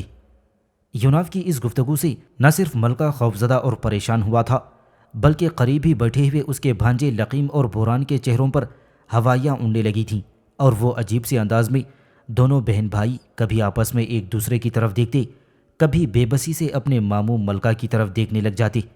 اس موقع پر یوناف بولا اور کہنے لگا، دیکھ ملکہ، تو زیادہ پریشان نہ ہو، میں سلیوک اور اوغار کے ہاتھوں تمہارے بھانجے اور بھانجی کی حفاظت کروں گا۔ اس پر ملکہ بولا اور کہنے لگا، میرے عزیز، یہ کام مشکل ہی نہیں بلکہ ناممکن ہے۔ میں یہ کیسے یقین کر لوں کہ تم میرے بھانجے اور بھانجی کی حفاظت کرو گے؟ اگر تم ایسا نہ کر سکے تو پھر میرے دونوں بچے اجل اور موت کا لقمہ بن کر رہ جائیں گی۔ اس پر یوناف کہنے لگا، ملکہ، تمہارے بھانجے اور بھانجی کی حفاظت کرنے کے لیے میں نے یہ لائحہ عمل تیار کیا ہے کہ کچھ دیر تک ہم سب اسی تنور کے گرد بیٹھتے ہیں جس میں آگ جل رہی ہے اور اپنے آپ کو گرم رکھتے ہیں۔ پھر آدھی رات سے کچھ دیر پہلے آرگ، لقیم اور بوران کسی دوسرے کمرے میں جا کر سو جائیں گے اور آرام کریں گی، جبکہ اس کمرے میں ملکہ، میں، تم اور میری بیوی کیرش موجود رہیں گی۔ میں اور میری بیوی کیرش اپنی شکل و صورت میں نہیں ٹھہریں گی، بلکہ ہم تمہارے بھانجے لقیم اور بھانجی بوران کی شکل و صورت اختیار کرتے ہوئے سلیوک اور اوغار کا انتظار کریں گے۔ جب وہ یہاں آ جائیں اور جب وہ دونوں ہم پر حملہ آور ہونے کی کوشش کریں گے تو پھر تم دیکھنا ہم دونوں ان کی اس یلغار کا کیا حشر نشر کرتے ہیں۔ یوناف جب خاموش ہوا تو ملکہ پھر کہنے لگا، دیکھو یوناف، تم اور تمہاری بیوی کیرش کس طرح میرے بھانجے لقیم اور میری بھانجی بوران کی شکل و صورت اختیار کرو گے؟ اس پر یوناف نے کہا، ملکہ، میں اور میری بیوی کے لیے یہ کوئی مشکل کام نہیں ہے۔ اگر تمہیں شک و شبہ ہے تو ہم تمہیں ابھی یہ کام کر کے دکھاتے ہیں۔ اس کے ساتھ ہی یوناف نے کیرش کو مخصوص اشارہ کیا۔ اس کے بعد دونوں میاں بیوی اپنی سری قوتوں کو حرکت میں لائی اور پھر یوناف نے لقیم اور کیرش نے بوران کی شکل و صورت اختیار کر لی تھی۔ یہ صورتحال دیکھتے ہوئے ملکہ پریشان اور دنگ رہ گیا تھا۔ پھر وہ دونوں کو مخاطب کرتے ہوئے کہنے لگا، اے میرے اجنبی مہمان، اب مجھے یقین ہو گیا ہے کہ تم دونوں میاں بیوی سلیوک اور اوغار کے مقابلے میں میرے بھانجے اور بھانجی کی حفاظت اور مدد کر سکتے ہو۔ اب میں تم دونوں میاں بیوی پر پورا اعتماد اور بھروسہ کرتا ہوں۔ اب بتاؤ، اس سارے کام سے نمٹنے کے لیے مجھے میرے بھانجے اور میری بھانجی کو کیا کرنا چاہیے؟ جواب میں یوناف نے کہا، ملکہ، جہاں تک میرا خیال ہے وہ دونوں اب لقیم اور بوران کے پیچھے پڑ گئے ہیں۔ اب تم ان دونوں کو واپس ان کے گھر میں بھیج دو، تب بھی وہ ان دونوں کا تعاقب کریں گے اور ضرور انہیں حاصل کرنے کے لیے وہ اپنے محل سے نکلیں گے اور اپنی ہوس کا نشانہ بنا کر رہیں گے۔ لہٰذا میری طرف سے تمہیں پہلی نصیحت یہ ہے کہ تم دونوں بہن بھائی کو اب یہیں اپنے پاس مستقل رکھ لینا۔ اگر تم نے ایسا نہ کیا تو نقصان اٹھاؤ گی۔ دوسری بات جو میں تم سے کہنا چاہتا ہوں وہ یہ ہے کہ تمہاری خواہش کے مطابق میں اور میری بیوی کیرش اور درویش آرگ اب کچھ عرصہ تمہارے ہی پاس قیام کریں گے۔ شاید یہ انکشاف تمہارے لیے نیا ہو کہ نتیاس کے محل میں داخل ہونے سے پہلے ہم دونوں میاں بیوی آرگ سے ملے تھے اور اس نے ہمیں نتیاس کے محل میں داخل ہونے سے منع کیا تھا۔ لہٰذا آرگ سے ملنے کے بعد جب ہم سرائے میں جانے والی تھی تو سلیوک اور اوغار دونوں زہریلے سانپوں کی صورت میں آرگ کے جھونپڑے میں نمودار ہوئے اور آرگ کو ڈس لیا تھا۔ اس لیے وہ دونوں اب آرگ کو بھی نہیں چھوڑیں گے، بلکہ یہ جہاں کہیں بھی انہیں اکیلا ملا اسے کسی نہ کسی طریقے سے ہلاک کرنے کی کوشش کریں گے۔ لہٰذا لقیم اور بوران کے ساتھ ہم دونوں میاں بیوی کو آرگ کی حفاظت کا بھی کام کرنا ہوگا۔ یہ ساری گفتگو سن کر ملکہ، لقیم اور بوران تینوں کچھ پریشان سے ہو گئے تھے۔ پھر گورکن ملکہ نے اپنے آپ کو سنبھالا اور کہنے لگا، میرے مہربان، اب تم بتاؤ ہمیں سلیوک اور اوغار سے بچنے کے لیے کیا طریقہ کار استعمال کرنا چاہیے؟ اس پر یوناف کہنے لگا، ملکہ، آج رات وہ دونوں ضرور تمہارے اس گھر میں داخل ہو کر لقیم اور بوران کو اپنے ساتھ لے جانے کی کوشش کریں گے۔ دیکھو ملکہ، جس کمرے میں ہم اس وقت بیٹھے ہیں کیا اس سے ملحقہ کوئی اور کمرہ بھی موجود ہے؟ اس پر ملکہ فوراً بولا، جس کمرے میں ہم بیٹھے ہیں اس سے ملحقہ ایک کمرہ ہے اور دونوں کمروں کے بیچ میں ایک دروازہ بھی ہے اور چھوٹی سی ایک کھڑکی بھی ہے۔ اس پر یوناف نے جواب دیا، یہ بڑی اچھی بات ہے، تم تینوں اسی کمرے میں آرام کرو اور جب وہ دونوں یہاں آ نمودار ہوں تو کھڑکی کی اوٹ میں کھڑے ہو کر یا دروازے کی اوٹ میں رہ کر ہمارے اور ان کے درمیان ہونے والے تماشے کو دیکھ سکتے ہو۔ اس پر بوران نے پہلی مرتبہ بولتے ہوئے کچھ کہنے لگی، میرے بھائی، کہیں ایسا نہ ہو کہ وہ سلیوک اور اوغار میرے ماموں کے علاوہ آپ دونوں میاں بیوی کو ہی نقصان نہ پہنچائیں۔ اس پر یوناف مسکرا کر بوران کی طرف دیکھتے ہوئے کہنے لگا، میری بہن، تو فکر مند نہ ہو، مطمئن رہ، تو دیکھتی جانا کہ آج رات ہم ان کا ایسا حلیہ بگاڑیں گے کہ وہ یاد رکھیں گے کہ ان کا کس سے پالا پڑا تھا۔ اس بار لقیم بولا، ہم دونوں بہن بھائی بھی ساتھ والے کمرے میں جا کر یہ سارا ہونے والا حادثہ اور تماشا دیکھنے کی کوشش کریں گے۔ اس موقع پر آرگ بولا، میرے عزیز مہمانوں، گھر میں لکڑیوں کی کمی نہیں ہے، بے شمار خشک لکڑیاں ڈھیر کی صورت میں میرے گھر میں موجود ہیں، اس لیے کہ قبرستان میں درخت بہت ہیں اور انہیں گاہے بگاہے میں کاٹ کر گھر میں لکڑیاں جمع کرتا رہتا ہوں۔ پھر یوناف نے کچھ سوچا اور کہنے لگا، دیکھو ملکہ، اس تنور کے پاس ہم کافی لکڑیاں جمع کریں گے، اور جب آدھی رات کے قریب ہونے والی ہوگی تب ہم تنور میں بہت سی لکڑیاں ڈال دیں گے، اور میں تمہیں یہ بھی بتاؤں کہ جو قوت میرے پاس ہے وہ ہمیں سلیوک اور اوغار کی آمد کی بر وقت اطلاع کر دے گی۔ جو ہی وہ دونوں نیتیاس کے محل سے نکلیں گے، میرے پاس جو مخفی قوت ہے وہ ہمیں بتائے گی کہ وہ ادھر آنے کے لیے محل سے نکل چکے ہیں۔ تم ہمارا ان کے ساتھ تماشا دیکھتے رہنا۔ اس پر ملکہ خوفزدہ سے انداز میں کہنے لگا، جب تم دونوں میاں بیوی یوں جلتی ہوئی لکڑیوں سے ان پر حملہ کرو گے تو پھر وہ بھی تو کسی رد عمل کا اظہار کریں گے۔ ایسی صورت میں کیا وہ تمہیں نقصان نہیں پہنچائیں گے؟ یوناف جواب میں کچھ کہنے ہی والا تھا کہ اس بار لقیم بولا، دیکھو یوناف، جیسا کہ تم بتا چکے ہو، وہ میاں بیوی یعنی سلیوک اور اوغار پچھل پیریوں کے روپ میں ہمارے سامنے آئیں گے۔ ہم نے قدیم اور پرانی کہانیوں میں سن رکھا ہے کہ پچھل پیریاں بڑی پراسرار قوتوں کے علاوہ بڑی طاقتوں کی مالک بھی ہوتی ہیں۔ تم کیوں کر ان دونوں کا مقابلہ کر سکتے ہو؟ اس پر یوناف بولا اور کہنے لگا، لقیم، تم ساتھ والے کمرے میں رہ کر دیکھنا کہ ہم کیسے ان دونوں بدروحوں سے نمٹتے ہیں۔ اور ہاں ملکہ، تم ایک کام اور کرنا، تمہارے پاس کوئی کلہاڑی تو ہوگی؟ ملکہ کہنے لگا، ایک نہیں، میرے پاس کئی کلہاڑیاں موجود ہیں۔ یوناف نے کہا، کوئی اچھی سی اور تیز کلہاڑی یہاں تنور کے پاس رکھ دینا، میں سلیوک اور اوغار کو ایک ایک داغ دینے کی کوشش کروں گا۔ ملکہ اسی وقت اٹھا اور ایک انتہائی تیز اور دستے والی کلہاڑی لا کر اس نے یوناف کے قریب رکھ دی، اور پھر کمرے میں اس نے لکڑیوں کا ڈھیر بھی لگا دیا۔ یوناف پھر بولا اور کہنے لگا، بزرگ آرگ، اب تم لقیم اور بوران کے ساتھ اٹھو اور ساتھ والے کمرے میں چلے جاؤ، تاکہ ہم دونوں میاں بیوی لقیم اور بوران کی شکل و صورت اختیار کر کے ملکہ کے ساتھ اس تنور کے پاس بیٹھیں اور سلیوک اور اوغار کا انتظار کرتے ہیں۔ لقیم آرگ اور بوران فوراً اٹھ کھڑے ہوئے تھے اور ساتھ والے کمرے میں چلے گئے تھے۔ یوناف اور کیرش دونوں اپنی سری قوتوں کو استعمال کرتے ہوئے لقیم اور بوران کی شکل و صورت اختیار کر گئے تھے۔ اتنی دیر تک ملکہ اٹھا اور یوناف کی طرف دیکھتے ہوئے کہنے لگا، تم دونوں میاں بیوی بیٹھو، میں گھر کا دروازہ بند کرتا ہوں اور اندر سے زنجیر لگا کر آتا ہوں۔ اس کے ساتھ ہی ملکہ باہر نکل گیا۔ اس موقع پر یوناف نے ہلکی ہلکی اور دھیمی آواز میں ابلیکا کو پکارا۔ ابلیکا شاید وہیں کہیں ساری گفتگو سن رہی تھی۔ فوراً یوناف کی گردن پر لمس دیا اور کہنے لگی، کہو یوناف، تم کیا کہنا چاہتے ہو؟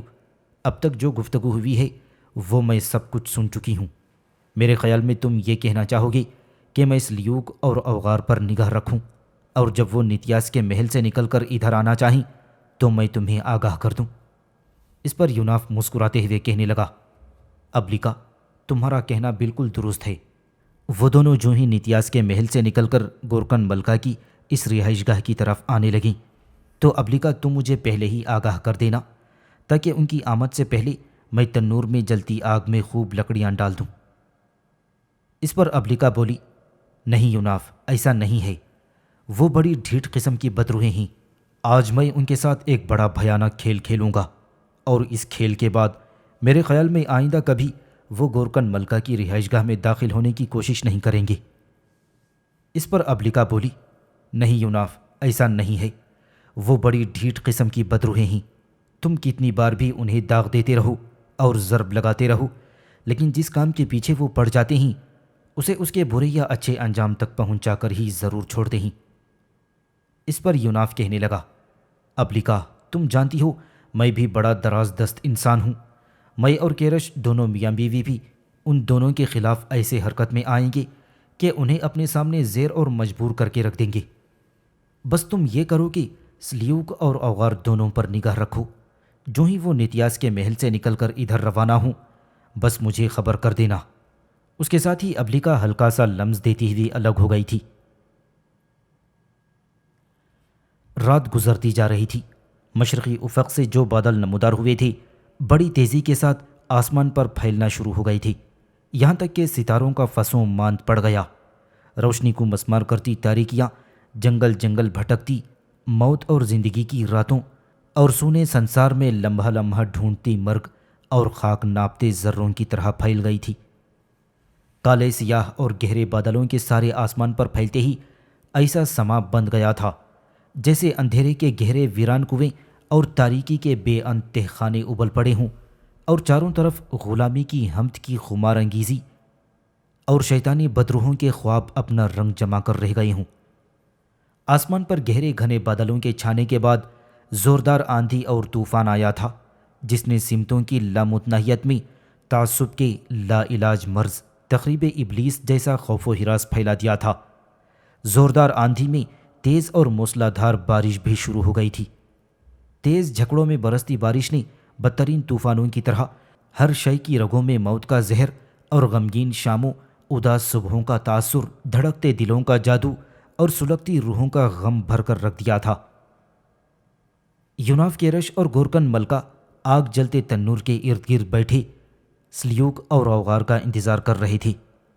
باہر بادل بری طرح گرج رہے تھے اور بجلی ہولناک انداز میں چمک رہی تھی۔ تیز بارش نے ہر شے کو نم کر کے اپنی سینے کے ساتھ لپٹا لیا تھا۔ تیز جھکڑوں، موسلادھار بارش اور گہری تاریکیوں نے ہر سو ہر سمت قیامت کا سما سا باندھ دیا تھا۔ رات آہستہ آہستہ رینگتی ہوئی جب آدھی کے قریب گزری تب ابلیکا نے یوناف کی گردن پر ہلکا سا لمس دیا۔ اس کے ساتھ ہی یوناف اچھل پڑا۔ کیرش بھی سمجھ گئی کہ یوناف کی گردن پر ابلیکا نے لمس دیا ہی، لہٰذا وہ قریب ہو کر اس کی گفتگو سننے کی کوشش کرنے لگی۔ لمس دینے کے بعد ابلیکا بولی، یوناف میرے حبیب، سنبھل جاؤ۔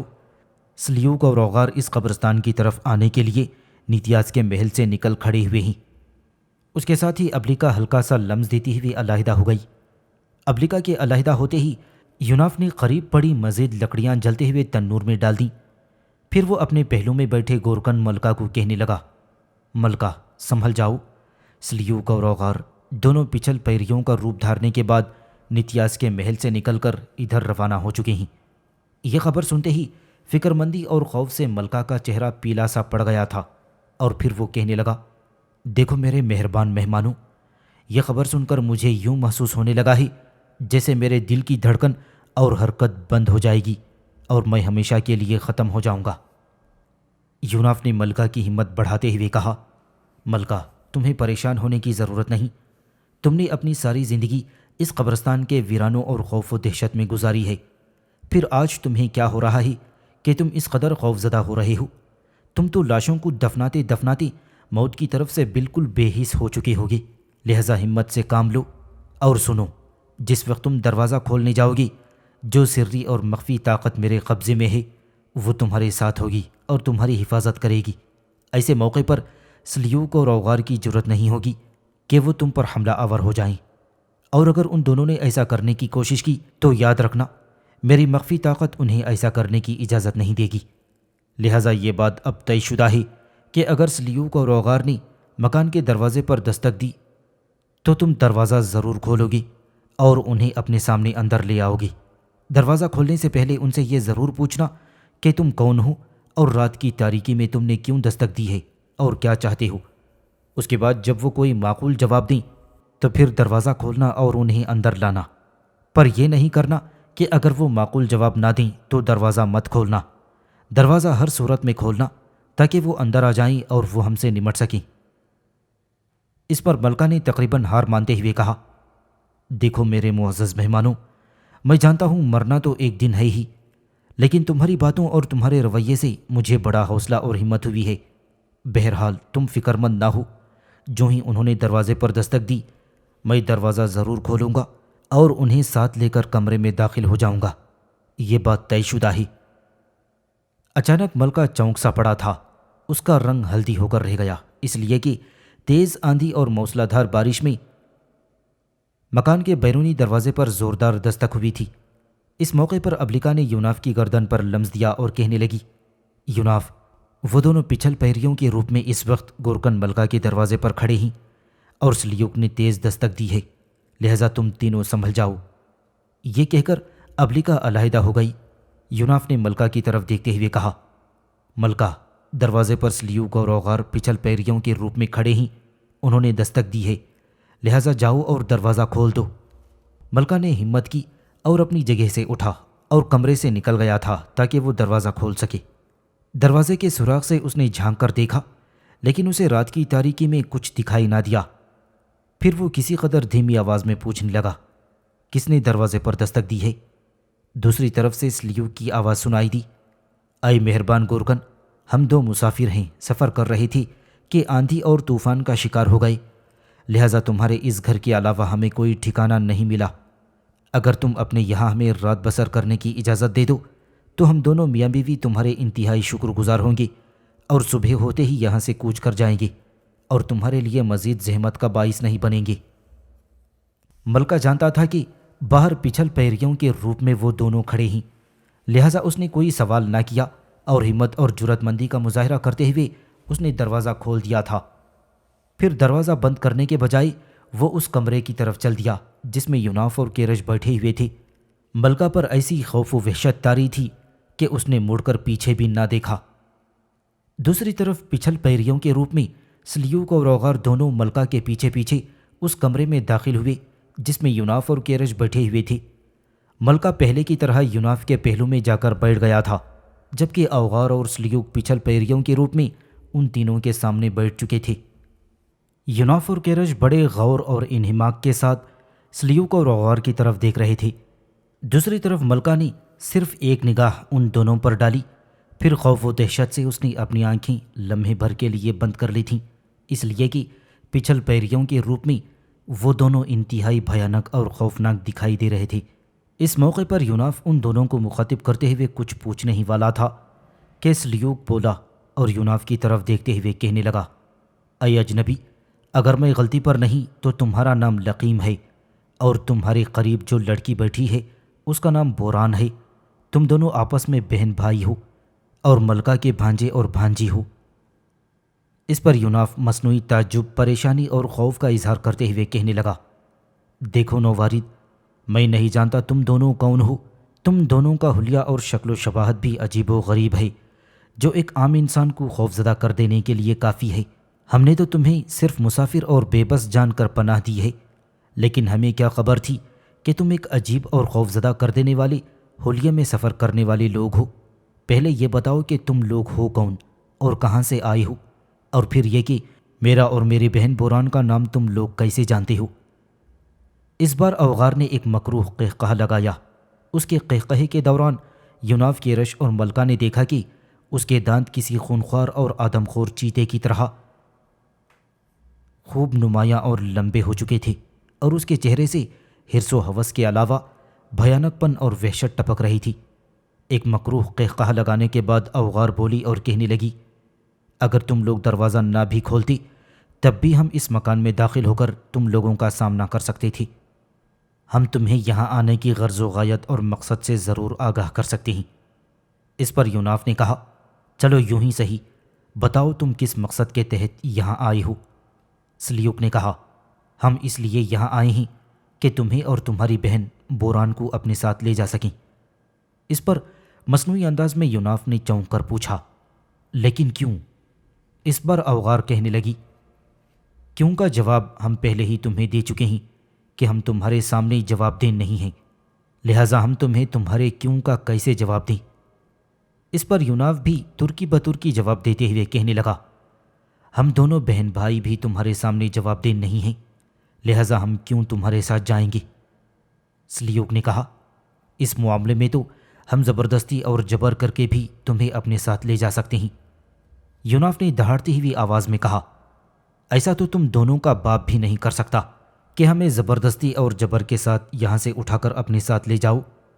یوناف کے ان الفاظ نے ان دونوں کے چہروں پر بھگ سے اڑا دینے والے وحشی جذبے، نفس پرستی کے طوفان، جرائم کی یادداشتوں کی کوہرام رقص کرنے لگے تھے، جبکہ ان دونوں کی آنکھوں میں دندناتی ہوس، خود پرستی کے آشوب اور روحانی کرب و تلاطم خیز ولولوں اور شورید سر خواہشوں کے سمے بند گئے تھے۔ تھوڑی دیر تک سلیوک اور اوغار کھا جانے والی نگاہوں سے یوناف کی طرف دیکھتے رہے، پھر سلیوک نے کہا، اگر میں اور میری بیوی دونوں اٹھ کر تمہیں اور تمہاری بہن بوران کو اپنے ساتھ لے جانا چاہیں تو کیا تم اتنی ہمت رکھتے ہو کہ ہمیں ایسا کرنے سے روک سکو گی؟ سلیوک کے ان الفاظ سے یوناف کا چہرہ روح کو جھلسا دینے والے طوفانوں، ناآسودگیوں کے انگنت گرم لمحوں اور دستک دیتے اجل لمحوں جیسا ہو کر رہ گیا تھا۔ اس پر یوناف نے کہا، اے اجنبی، میں نہیں جانتا کہ تم کون ہو، لیکن ایک بات یاد رکھنا، اگر تم نے اس گھر کی 4 دیواری کے اندر میرے اور بوران کے ساتھ کسی بھی طرح کی بدتمیزی کرنے کی کوشش کی تو میں تم دونوں کو اکیلا ہی مار مار کر تمہارا حلیہ بگاڑ کر رکھ دوں گا۔ یوناف کے ان الفاظ کا سلیوک نے کوئی جواب نہ دیا۔ بجلی کے کوندے کی طرح وہ اپنی جگہ سے اٹھ کھڑا ہوا تھا اور وحشیانہ انداز میں آگے بڑھا۔ شاید وہ یوناف کو اپنا نشانہ اور شکار بنانا چاہتا تھا۔ یوناف نے جب دیکھا کہ سلیوک اس کی طرف بڑھ رہا ہے تو وہ بھی طوفانی انداز میں اس کی طرف بڑھا۔ سلیوک جو اس وقت پچھلی پیری کے روپ میں آگے بڑھتے ہوئے یوناف پر ضرب لگانا ہی چاہتا تھا کہ اس سے پہلے ہی یوناف حرکت میں آیا۔ اپنی سری قوتوں کو حرکت میں لاتے ہوئے اپنی طاقت میں اس نے 10 گنا اضافہ کیا، اور جو ہی سلیوک کا ہاتھ ضرب لگانے کے لیے فضا میں اٹھا، فضا کے اندر ہی یوناف نے اس کا ہاتھ اپنے ہاتھ میں لے لیا۔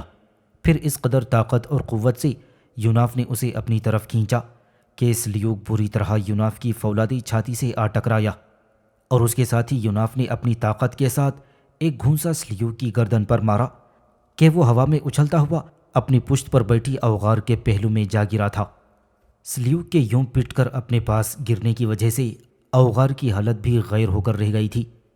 پھر سلیوک اٹھا اور روح کو گھائل کر دینے والے انداز میں یوناف کو مخاطب کرتے ہوئے کہنے لگا، دیکھ لقیم، تو میری گردن پر ضرب لگا کر اپنی موت پر مہر لگا چکا ہے۔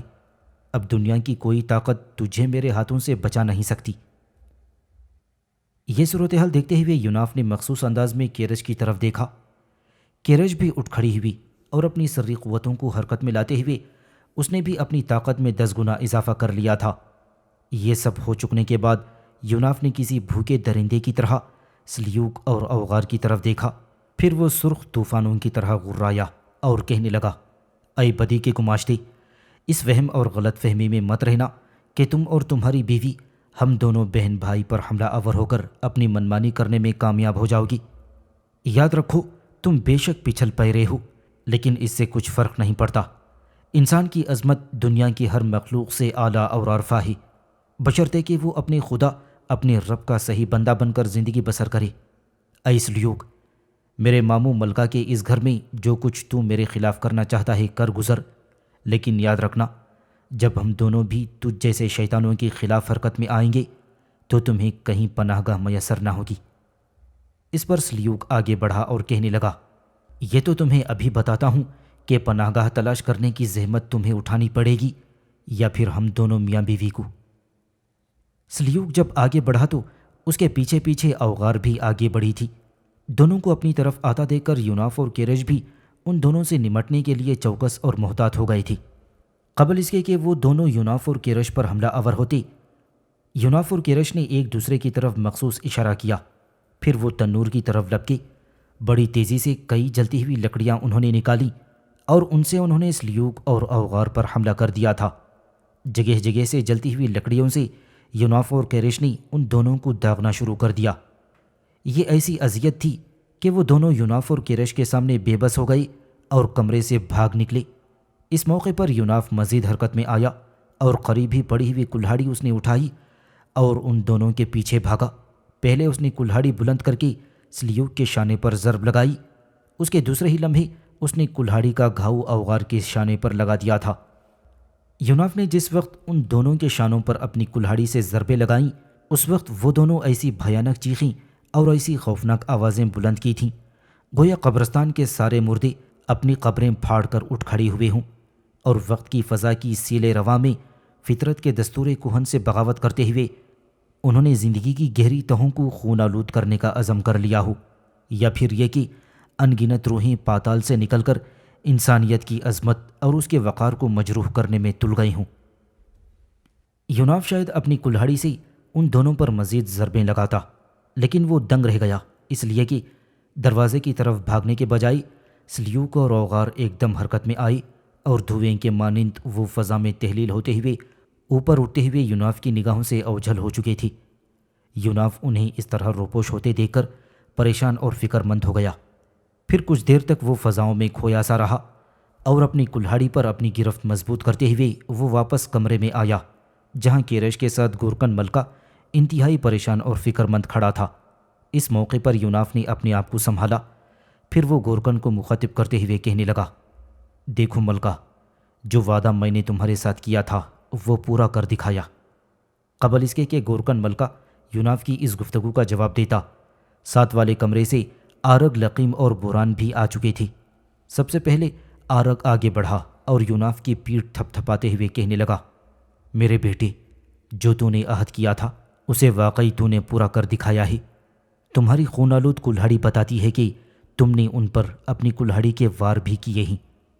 اس پر یوناف نے کہا، ہاں، میں نے ان دونوں کے شانوں پر اپنی کلہاڑی سے ضربیں لگائی تھیں، اور ان ضربوں کے لگتے ہی تم نے ان کی چیخیں اور دہاڑیں بھی سنی ہوگی۔ اس پر ملکہ نے کہا، یوناف، تمہارا کہنا درست ہے۔ جس وقت وہ میرے گھر کے صحن میں دہاڑی اور چیخیں تھی تو میں سمجھ گیا تھا کہ تم نے ان پر اپنی کلہاڑی سے ضربیں لگائی تھیں۔ بہرحال ان کی آمد سے پہلے جو کچھ تم نے کہا تھا وہ تم نے پورا کر دکھایا ہے۔ اب بتاؤ ہمیں کیا کرنا چاہیے؟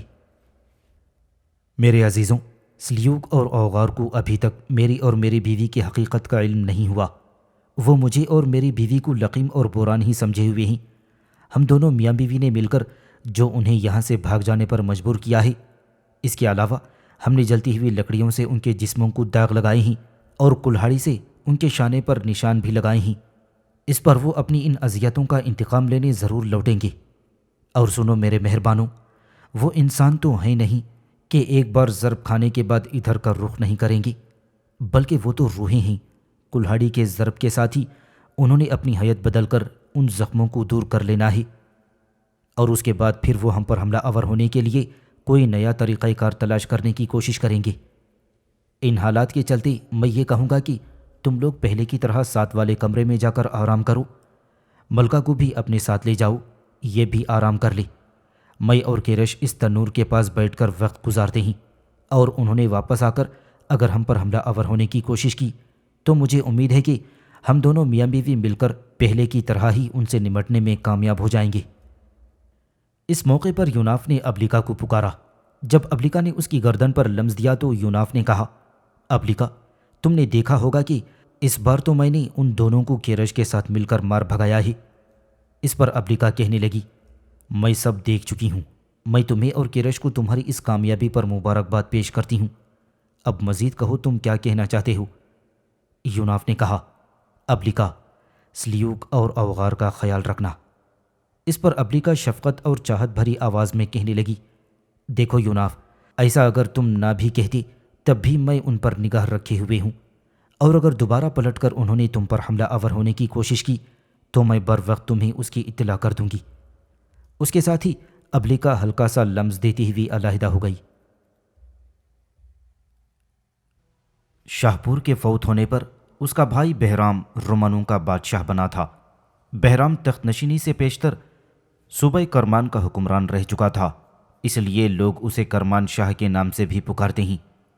آرمینیا کی تقسیم کے بعد ایک شخص خسرو کو مشرقی آرمینیا کا حکمران مقرر کر دیا گیا تھا، اور آرمینیا کا یہ حصہ ایران کے ماتحت تھا۔ اب رومیوں نے یہ کیا کہ خسرو پر ڈورے ڈالنے شروع کیے۔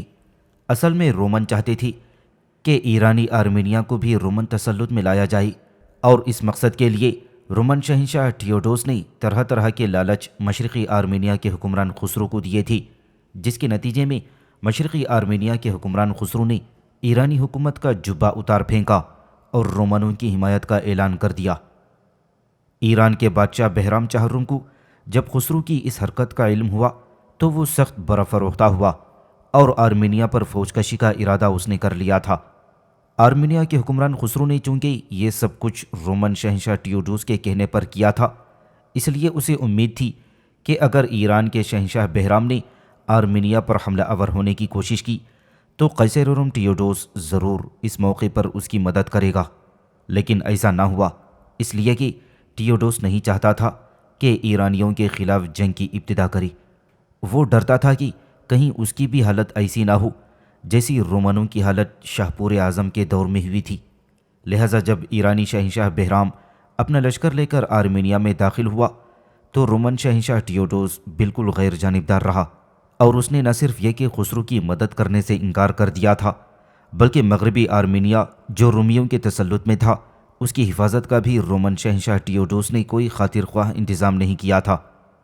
جب رومن شہنشاہ ٹیوڈوس غیر جانبدار رہا اور مغربی آرمینیا کی بھی اس نے کوئی مدد نہ کی اور نہ ہی اس سلسلے میں اس نے مشرقی آرمینیا کے حکمران خسرو کو کوئی کمک بھیجی، تب ایرانی شہنشاہ بہرام کے حوصلے مزید بلند ہوئے۔ اپنا لشکر لے کر بہرام آرمینیا پر حملہ آور ہوا۔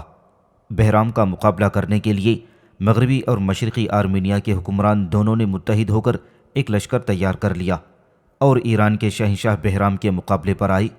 آرمینیا کی سرزمینوں میں ایران کے شہنشاہ بہرام اور آرمینیا کے دونوں حکمرانوں کے درمیان ہولناک جنگ ہوئی، اور جنگ کے شروع میں ہی ایرانی شہنشاہ بہرام وقت کی سراسیمگی، نامرادگی کی دھند کے سایوں، ویرانیوں کے طالب صحرا اور لہو کے طوفان اٹھاتی لہروں کی طرح آرمینیا کے دونوں حصوں کے حکمرانوں پر حملہ آور ہوا، اور اپنے پہلے ہی حملے میں بہرام نے آرمینیا کے دونوں حصوں کو بدترین شکست دی اور اپنے سامنے سے مار بھگایا۔ اس جنگ میں نہ صرف یہ کہ آرمینیا کے دونوں حکمرانوں کو ذلت آمیز شکست ہوئی، بلکہ ایرانی شہنشاہ بہرام نے مشرقی آرمینیا کے حکمران خسرو کو زندہ گرفتار کر لیا۔ خسرو چونکہ مشرقی آرمینیا کا حکمران تھا اور مشرقی آرمینیا براہ راست ایران کے ماتحت تھا، اور خسرو نے چونکہ ایرانیوں سے جنگ کر کے ایک طرح سے غداری کا ثبوت دیا تھا، لہٰذا خسرو کو گرفتار کر کے بہرام نے اسے قلعے میں اسیر کر دیا اور مشرقی آرمینیا میں خسرو کے بجائے اس کے بھائی ورم شاہ پور کو حکمران مقرر کر دیا تھا۔ پھر بہرام بھی کچھ زیادہ عرصہ حکومت نہ کر سکا۔ اس کے متعلق تاریخ میں کچھ زیادہ معلومات میسر نہیں ہیں، لیکن مورخین بتاتے ہیں کہ یہ تھوڑا ہی عرصہ حکومت کرنے پایا تھا کہ اس کے لشکر میں بغاوت اٹھ کھڑی ہوئی، جس کے نتیجے میں بہرام مارا گیا۔ بہرام کے زمانے میں رومن سلطنت میں غیر معمولی تبدیلی رونما ہوئی، اور وہ یہ کہ قیصر روم ٹیوڈوس نے رومن سلطنت کے دو حصے کر دیے تھے۔ مشرقی سلطنت کا نام بیزنطین رکھا گیا اور مشہور شہر قسطنطنیہ کو اس کا پایہ تخت بنا دیا گیا۔ مغربی روم کا پایہ تخت البتہ روم ہی تھا۔ اس تقسیم کے بعد مشرقی روم ایک طرح سے ایران کی ساسانی مملکت کا ہمسایہ بن گیا تھا۔ بہرام کے بعد یزدگرد ایران کا بادشاہ بنا۔ اسے یزدگرد گنہگار بھی کہا جاتا ہے۔ یزدگرد امن پسند حکمران تھا۔ اگر وہ اپنے آباء و اجداد کی طرح جنگجو ہوتا یا اسے کشور کشائی کی تمنا ہوتی تو اس کے لیے حالات بڑے موافق تھی، اس لیے کہ رومن سلطنت اس وقت سازشوں کا شکار ہو کر دو حصوں میں تقسیم ہو چکی تھی۔ اس کے علاوہ پہلے گال قبائل نے رومن سلطنت کے خلاف بغاوت کرتے ہوئے اس پر حملہ آور ہو کر اسے کمزور کر دیا تھا۔ اس کے بعد شمال کے وحشی آلاری قبائل نمودار ہوئے۔ انہوں نے بھی پے در پے حملہ آور ہو کر رومنوں کو مزید کمزور اور بے بس کر کے رکھ دیا تھا، لیکن ایرانی شہنشاہ یزدگرد نے ہمسایہ مملکت کی بدامنی سے فائدہ اٹھانے کی طرف توجہ نہ دی، بلکہ جہاں تک ہو سکا اس نے حکومت روم سے دوستانہ روابط مستحکم کرنے کی کوشش کی۔ یزدگرد کو اس کے ہم وطنوں نے گنہگار کا لقب دیا، اور ایرانی تاریخ میں یہی لقب اس کے نام کا جز ہو گیا۔ اس کی متعدد وجوہات بیان کی جاتی ہیں۔ اول یہ کہ ایک وقت ایسا بھی آیا کہ ایران کے شہنشاہ یزدگرد گنہگار نے ایرانی عیسائیوں کے اثر میں آ کر اپنا قدیم زرتشتی مذہب ترک کر دیا اور عیسائیت کا حلقہ بگوش ہو گیا۔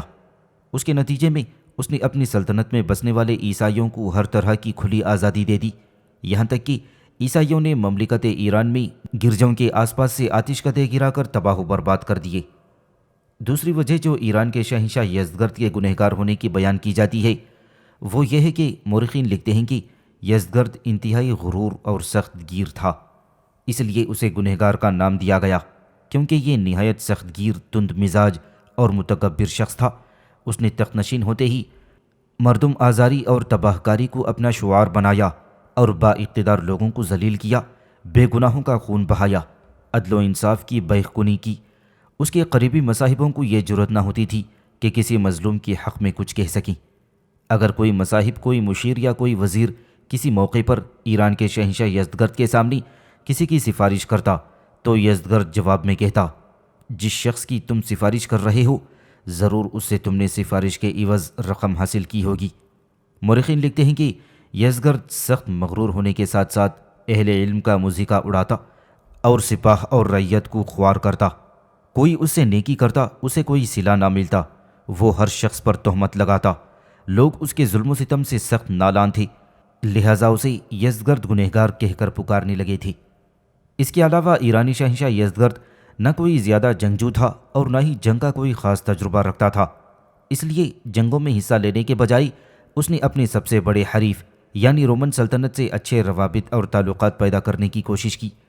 رومن سلطنت چونکہ یزدگرد کے دور تک دو بڑے حصوں میں تقسیم ہو چکی تھی، ایک اٹالی میں اور دوسری قسطنطنیہ میں، لہٰذا اٹالی کی رومن سلطنت کو نظر انداز کرتے ہوئے یزدگرد نے اپنی پوری توجہ قسطنطنیہ کی رومن سلطنت کی طرف کی، اس وجہ سے کہ اٹالی کی حکومت اب ایک طرح سے پس منظر اور گمنامی میں جا چکی تھی اور قسطنطنیہ کی رومن سلطنت زیادہ نمایاں اور دنیا کے مختلف ممالک میں مشہور و معروف ہو چکی تھی۔ اسی بنا پر یزدگرد نے اپنے زمانے میں مشرقی روم کے ساتھ بہت گہرے روابط پیدا کیے۔ یزدگرد کے دور میں قسطنطنیہ کا قیصر روم ارکیٹس تھا۔ یزدگرد نے اس کے ساتھ ایسے بہترین اور عمدہ روابط قائم کیے تھے کہ قیصر روم ارکیٹس نے اپنے شہزادے تھیوڈوسیس کی تربیت یزدگرد کے حوالے کرنے کی کوشش کی۔ تھیوڈوسیس ابھی گہوارے میں تھا اور قیصر روم چاہتا تھا کہ اس کی تربیت ایرانی طرز پر ہو۔ قیصر اپنے اسی ولی عہد کے مستقبل کے متعلق فکر مند تھا اور وہ اسے ایرانی حملوں سے محفوظ رکھنا چاہتا تھا، اس لیے اس نے حکم دیا کہ شہزادہ تھیوڈوسیس کی تربیت شہنشاہ ایران یزدگرد کے سپرد کر دی جائے۔ یزدگرد نے بخوشی یہ ذمہ داری قبول کر لی اور اس نے یہ ذمہ محض اخلاقاً اٹھایا، کوئی سیاسی اہمیت اس کے پیش نظر نہ تھا۔ یزدگرد نے شہزادہ تھیوڈوسیس کی تربیت کے لیے اپنے ایک تجربہ کار دانشمند کو قسطنطنیہ بھیجا تاکہ وہ شہزادہ تھیوڈوسیس کی تربیت کرے۔ پھر یزدگرد کے نمائندے نے رومی سینٹ کو خبردار کر دیا کہ جو شخص شہزادہ تھیوڈوسیس کی بدخواہی کرے گا ایران کا دشمن سمجھا جائے گا۔ مختصر یہ کہ رومن شہزادے تھیوڈوسیس کی تربیت یزدگرد کے احکامات کے تحت ہونے لگی تھی۔ اس طرح یزدگرد نے بڑی دانشمندی سے کام لیتے ہوئے رومنوں سے اپنے تعلقات استوار کیے اور جب تک وہ حکومت کرتا رہا جنگوں سے بچتا رہا اور اس نے اپنے وقار کے ساتھ رومنوں کے وقار کو بھی ٹھیس نہ لگنے دی، چنانچہ اس کے دور حکومت میں ایران میں مکمل امن و امان قائم رہا۔ اپنے دور حکومت میں یزدگرد نے اپنی عیسائی رعایا کی دلداری کی طرف بھی بڑی توجہ دی، بلکہ عیسائیوں کا یہ مطالبہ بھی اس نے مان لیا تھا کہ حکومت ایران اور اس عیسائی رعایا کے درمیان کوئی سمجھوتا ہو جائے۔ چنانچہ قسطنطنیہ کی حکومت کی طرف سے عیسائیوں کا ایک وفد بشپ مارتا کی سرکردگی میں ایران پہنچا۔ بشپ مارتا نے اپنی وجاہت اور اپنے وقار اور حیثیت سے یزدگرد کو بے حد متاثر کیا۔ مارتا کے اصرار پر یزدگرد اس بات پر راضی ہو گیا کہ شاہپور اعظم کے زمانے میں جو کلیسا گرا دیے گئے تھے ان کو دوبارہ تعمیر کرا دیا جائے، جو عیسائی مذہب تعصب کی بنا پر قید کیے گئے تھے انہیں رہا کر دیا جائے۔ اس کے علاوہ عیسائی پادریوں کو اجازت مل گئی کہ وہ مملکت ایران میں جہاں چاہیں جائیں۔ مارتا نے بادشاہ کو اس بات پر بھی رضامند کر لیا کہ سلیوکیا میں عیسائیوں کی کانفرنس منعقد کرنے کی اجازت دی جائے جس میں ایران کے متعلق تمام امور طے کیے جائیں۔ یہ کانفرنس 410 عیسوی میں منعقد ہوئی تھی اور شہنشاہ ایران کی سلامتی کی دعا سے اس کانفرنس کا افتتاح ہوا تھا۔ اس کانفرنس میں عیسائیت کی عصر نو تنظیم اور اتحاد کے لیے جو فیصلے کیے گئے انہیں یزدگرد گنہگار نے منظور کر لیا۔ یزدگرد کے عہد میں عیسائیت کو فروغ تو ہوا تھا لیکن اس کے باہمی تنازعات جو موجود تھے وہ بدستور قائم رہے۔ یزدگرد نے عیسائیوں کے ساتھ مل کر کمال کی رواداری برتی، ہو سکتا ہے یہ سیاسی وجوہ کی بنا پر ہو اور یہ چاہتا ہو کہ قسطنطنیہ کی رومن حکومت اس کی طرف سے مطمئن ہو جائے اور وہ ملکی حالات بہتر بنانے کی طرف توجہ کر سکے۔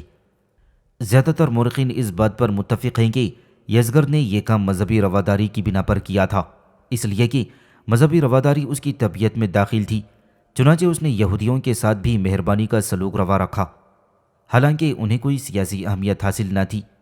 یہاں تک کہ یزدگرد گنہگار کی بیوی یہودی نسل سے تھی، اس کا نام شوشین دخت تھا اور وہ ایران میں یہودیوں کے رئیس کی اکلوتی بیٹی تھی۔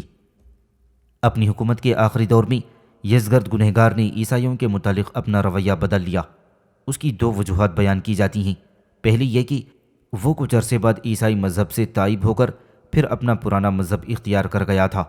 دوسری یہ کہ عیسائی اس زمانے میں اس قدر دلیر اور بے باک ہو گئے تھے کہ کسی کو خاطر میں نہ لاتے تھے، اس لیے اب سخت گیری کے سوا چارہ نہ رہا تھا۔ مورخین کہتے ہیں کہ صوبہ خورستان کے شہر ہرمزد اردشیر میں ایک عیسائی پادری نے جس کا نام ہشو تھا، اس نے یہاں تک جرأت کی کہ بشپ ابدا کی پوشیدہ رضامندی کے ساتھ وہ آتش کدہ جو گرجا کے نزدیک تھا مسمار کروا دیا۔ شہنشاہ یزدگرد نے اس معاملے کے متعلق دریافت کیا تو ابدا نے اپنی بریت کا اظہار کیا، لیکن ہشو نے کھلم کھلا اقرار کیا کہ میں نے خود یہ آتش کدہ مسمار کیا ہے، ساتھ ہی دین زرتشتی کو برا بھلا بھی کہا۔ ایران کے شہنشاہ یزدگرد گنہگار نے ابدا کو حکم دیا کہ آتش کدہ کو دوبارہ تعمیر کرایا جائے، لیکن وہ انکار پر اڑا رہا تو بادشاہ نے اسے مروا دیا۔ ان حالات سے یہ بھی پتہ چلتا ہے کہ ایران میں عیسائی آتش کدوں کو نقصان پہنچانے اور عیسائیت کو فروغ دینے میں بڑے بے باک رہتے تھے۔ اس قسم کی دست درازی کی وجہ سے یزدگرد کے دل میں عیسائیت کے خلاف کینہ بیٹھ گیا اور اس کا شفیق ہاتھ عیسائیوں کے لیے آلۂ ستم بن کر رہ گیا تھا۔ ایران کا شہنشاہ یزدگرد گنہگار 440 عیسوی میں فوت ہوا تھا۔ ایرانی مورخین اس کی وفات کے متعلق ایک عجیب و غریب واقعہ بیان کرتے ہیں۔ وہ کہتے ہیں کہ ایک روز ایران کا شہنشاہ یزدگرد گنہگار جرجان میں شاہی تخت پر بیٹھا ہوا تھا اور درباری اس کے آس پاس جمع تھی کہ ایک خادم یزدگرد کی خدمت میں حاضر ہوا اور بتایا کہ محل کے دروازے پر ایک گھوڑا کھڑا ہے جس کے منہ میں نہ لگام ہے اور نہ ہی پیٹھ پر زین ہے۔ یہ گھوڑا نہایت متناسب اعضاء کا ہے اور خوبصورت بھی ہے۔ آج تک ایسا خوبصورت گھوڑا دیکھنے میں نہیں آیا تھا۔ مزید یہ کہ یہ کسی کے قابو میں نہیں آتا، کوئی قریب آتا ہے تو دولتیاں مارتا ہے۔ لوگ اس کے گرد جمع ہیں اور اسے دیکھ دیکھ کر خوش اور محسور ہو رہے ہیں۔ اپنے اس خادم کی باتیں سن کر کہتے ہیں کہ یزدگرد سے رہا نہ گیا، اٹھ کر گھوڑا دیکھنے محل سے باہر چلا گیا۔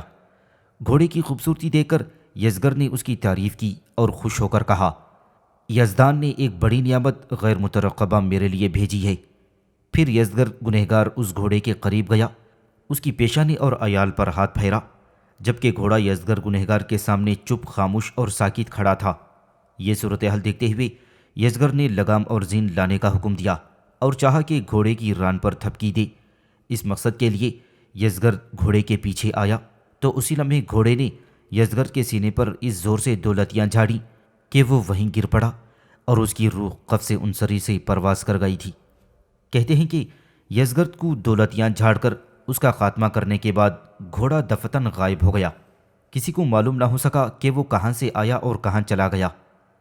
ایرانی ادب میں اس واقعے کو نظم کیا گیا اور لکھا ہے کہ یہ گھوڑا ایک چشمہ سبز رنگ سے نمودار ہوا تھا اور بادشاہ کو دولتیوں سے ہلا کر کے غائب ہو گیا۔ بعض مورخین یہ کہتے ہیں کہ یزدگرد گنہگار کی موت کے بعد یہ قصہ اس غرض سے گڑھا گیا تھا کہ بادشاہ کے مرنے کی اصل وجہ کسی کو معلوم نہ ہو سکی۔ بات دراصل یہ ہے کہ عمرہ اس سے نفرت کرتی تھی، لہٰذا یزدگرد کا خاتمہ کر دیا گیا تھا۔ ایران کے شہنشاہ یزدگرد کی سیرت کے متعلق ایرانی اور رومن نقطۂ نظر میں بڑا فرق پایا جاتا ہے۔ یورپی مورخین اسے جواں مرد، نیک دل، نیکوکار اور بامروت حکمران سمجھتے ہیں، جبکہ ایرانیوں کے نزدیک اس کا لقب گنہگار ہوا، جس کی وجہ یہ بیان کی جاتی ہے کہ اس نے عیسائیت کی طرف جھکاؤ کر لیا تھا۔ بہرحال تاریخی واقعات سے پتہ چلتا ہے کہ وہ ثابت قدم اور مصمم ارادے کا بادشاہ تھا۔ اس نے جس صورت سے قیصر روم ارکیڈس کی وصیت پر اس کے بیٹے کی تربیت کی، وہ اس کے راسخ ارادے کا ثبوت ہے۔ عیسائیوں کے ساتھ تو وہ مروت سے پیش آتا تھا، یہودیوں سے بھی اس نے رواداری برتی، یہ اس کی وسیع القلبی کی دلیل ہے۔ وہ متکبر بھی تھا، اسے شاہی اقتدار کی حفاظت کی خاطر بعض نافرمان عمرہ پر دست ظلم بھی دراز کرنا پڑا تھا۔ بعض مورخین لکھتے ہیں کہ یزدگرد کے جانشین بہرام گور نے اپنی تخت نشینی کے وقت لوگوں سے جو خطاب کیا، اس میں کہا تھا کہ میرے باپ نے اپنے عہد سلطنت کے شروع میں انصاف اور مہربانی کا رویہ اختیار کیا، لیکن اس کی رعایا میں سے بعض لوگوں نے اس کی قدر نہ کی اور اس کی نافرمانی کرنے لگے، اس لیے ناچار میرے باپ نے سختی اختیار کی اور لوگوں کا خون بہا دیا۔ جس وقت یوناف نے سلیوک اور اوغار کے شانوں پر اپنی کلہاڑی سے ضربیں لگائی تھیں، اس کے چند ہی ساعتوں بعد دھویں کی شکل میں سلیوک اور اوغار دونوں فضا میں بلند ہوئے تھے، اور اس کے ساتھ ہی انہوں نے جلتی ہوئی لکڑیوں کی اذیت اور کلہاڑی کے گھاؤ سے نجات پائی تھی۔ انہوں نے مسافتوں کو سمیٹا، پہلے وہ ملکہ کے گھر سے نکلے، پھر وہ دھویں اور بادلوں کی طرح فضا میں تیرتے ہوئے قبرستان سے باہر ایک جگہ زمین پر انسانی شکل و صورت میں نازل ہوئے۔ تھوڑی دیر تک وہاں کھڑے ہو کر وہ عجیب سی انداز میں ایک دوسرے کی طرف دیکھتے رہے۔ پھر اوغار کہنے لگی، سلیوک میرے حبیب، اس گورکن ملکہ کے مکان میں جو ہمیں اس کے بھانجے لقیم اور اس کی بھانجی بوران کے ہاتھوں ذلت و رسوائی اٹھانی پڑی ہے، میں سمجھتی ہوں کہ ایسی ذلت، ایسی رسوائی، ایسی بے عزتی اور پستی تو ہم نے کہیں بھی برداشت نہیں کی۔ آج تک ایسا معاملہ ہمارے ساتھ کہیں ہوا ہی نہیں ہے۔ میری سمجھ میں یہ بات نہیں آئی کہ کس طرح اس نوجوان لقیم نے تمہاری ضرب کو روکا اور پھر تمہاری گردن پر ایسی زوردار جوابی ضرب لگائی کہ تم انتہائی بے بسی کے عالم میں میرے نزدیک آ گرے تھے۔ اس وقت مجھے یقین نہیں آ رہا تھا کہ تم سلیوک ہو یا کچھ اور۔ اس پر سلیوک بڑی بے بسی کا اظہار کرتے ہوئے کہنے لگا، اوغار، تیرا کہنا ٹھیک ہے۔ جس وقت فضا کے اندر میرے اٹھے ہوئے بازو کو لقیم نے پکڑا تھا تو یوں لگا تھا جیسے میرا ہاتھ کسی دیو پیکر قوت نے پکڑتے ہوئے کسی سخت چیز کے ساتھ باندھ دیا ہو، اور پھر جب لقیم نے میری گردن پر مکہ مارا تھا تو مجھے یوں لگا تھا جیسے میری گردن پر وہ مکہ نہیں بلکہ کسی آہن گر کا ہتھوڑا اپنی پوری قوت کے ساتھ برسا ہو۔ میں انتہائی بے بسی کے عالم میں ہوا میں اچھلتا ہوا تمہارے قریب آ گرا تھا۔ اس مکے میں ایسی طاقت اور ایسا زور تھا کہ میں بے بس ہو کر رہ گیا۔ دیکھو اوغار، اس معاملے کو ہم یوں ہی نظر انداز تو نہیں کر دیں گے۔ ہم لقیم اور بوران سے اپنی پٹائی اور اپنی بے عزتی کا بدلہ ضرور لیں گے۔ اس پر اوغار فوراً بولی اور کہنے لگی، سلیوک، میں اس معاملے میں تم سے پورا اتفاق کرتی ہوں۔ میری تجویز یہ ہے کہ چلو انتہائی زہریلے، خوفناک اور پھرتیلے سانپوں کا روپ دھاریں اور گورکن ملکہ کے گھر کی طرف جائیں۔ وہاں جا کر اپنی سری قوتوں کو حرکت میں لاتے ہوئے جس کمرے میں اس وقت ملکہ لقیم اور بوران بیٹھے ہوئے ہیں اس کے اندر دھواں ہی دھواں کر دیں، ایسا دھواں کہ جیسے گہری کوہر ہو جس میں ہاتھ تک سجھائی نہ دی۔ اس قدر گہرا دھواں بھرنے کے بعد پھر ہم دونوں زہریلے سانپوں کی صورت میں اس دھوئیں میں داخل ہوں گے اور لقیم اور بوران کے علاوہ ملکہ کو بھی ڈس لیں گے۔ اس طرح بیک وقت ہم ان تینوں کا خاتمہ کر سکتے ہیں۔ دیکھو سلیوک، اگر ہم لقیم اور بوران کو اپنے تصرف میں نہیں لا سکتے تو پھر ان کے جینے کا حق بھی ہم ان سے چھین لیں گے۔ اوغار کی اس تجویز پر خوش ہوتے ہوئے سلیوک کہنے لگا، اوغار، جو تجویز تم نے پیش کی ہے میں سمجھتا ہوں یہ انتہائی مناسب اور کارگر ہوگی۔ چلو اپنے روپ کو بدلیں اور نئے طریقے، نئے روپ میں لقیم اور بوران پر حملہ آور ہونے کی کوشش کریں۔ اس کے ساتھ ہی سلیوک اور اوغار اپنی سری قوتوں کو حرکت میں لائی اور دوسرے ہی لمحے وہ دو انتہائی زہریلے سانپوں کا روپ دھار چکے تھے، اور پھر وہ آگے بڑھے اور قبرستان کے اندر بڑی تیزی سے سرسراتے ہوئے گورکن ملکہ کے مکان کی طرف جا رہے تھے۔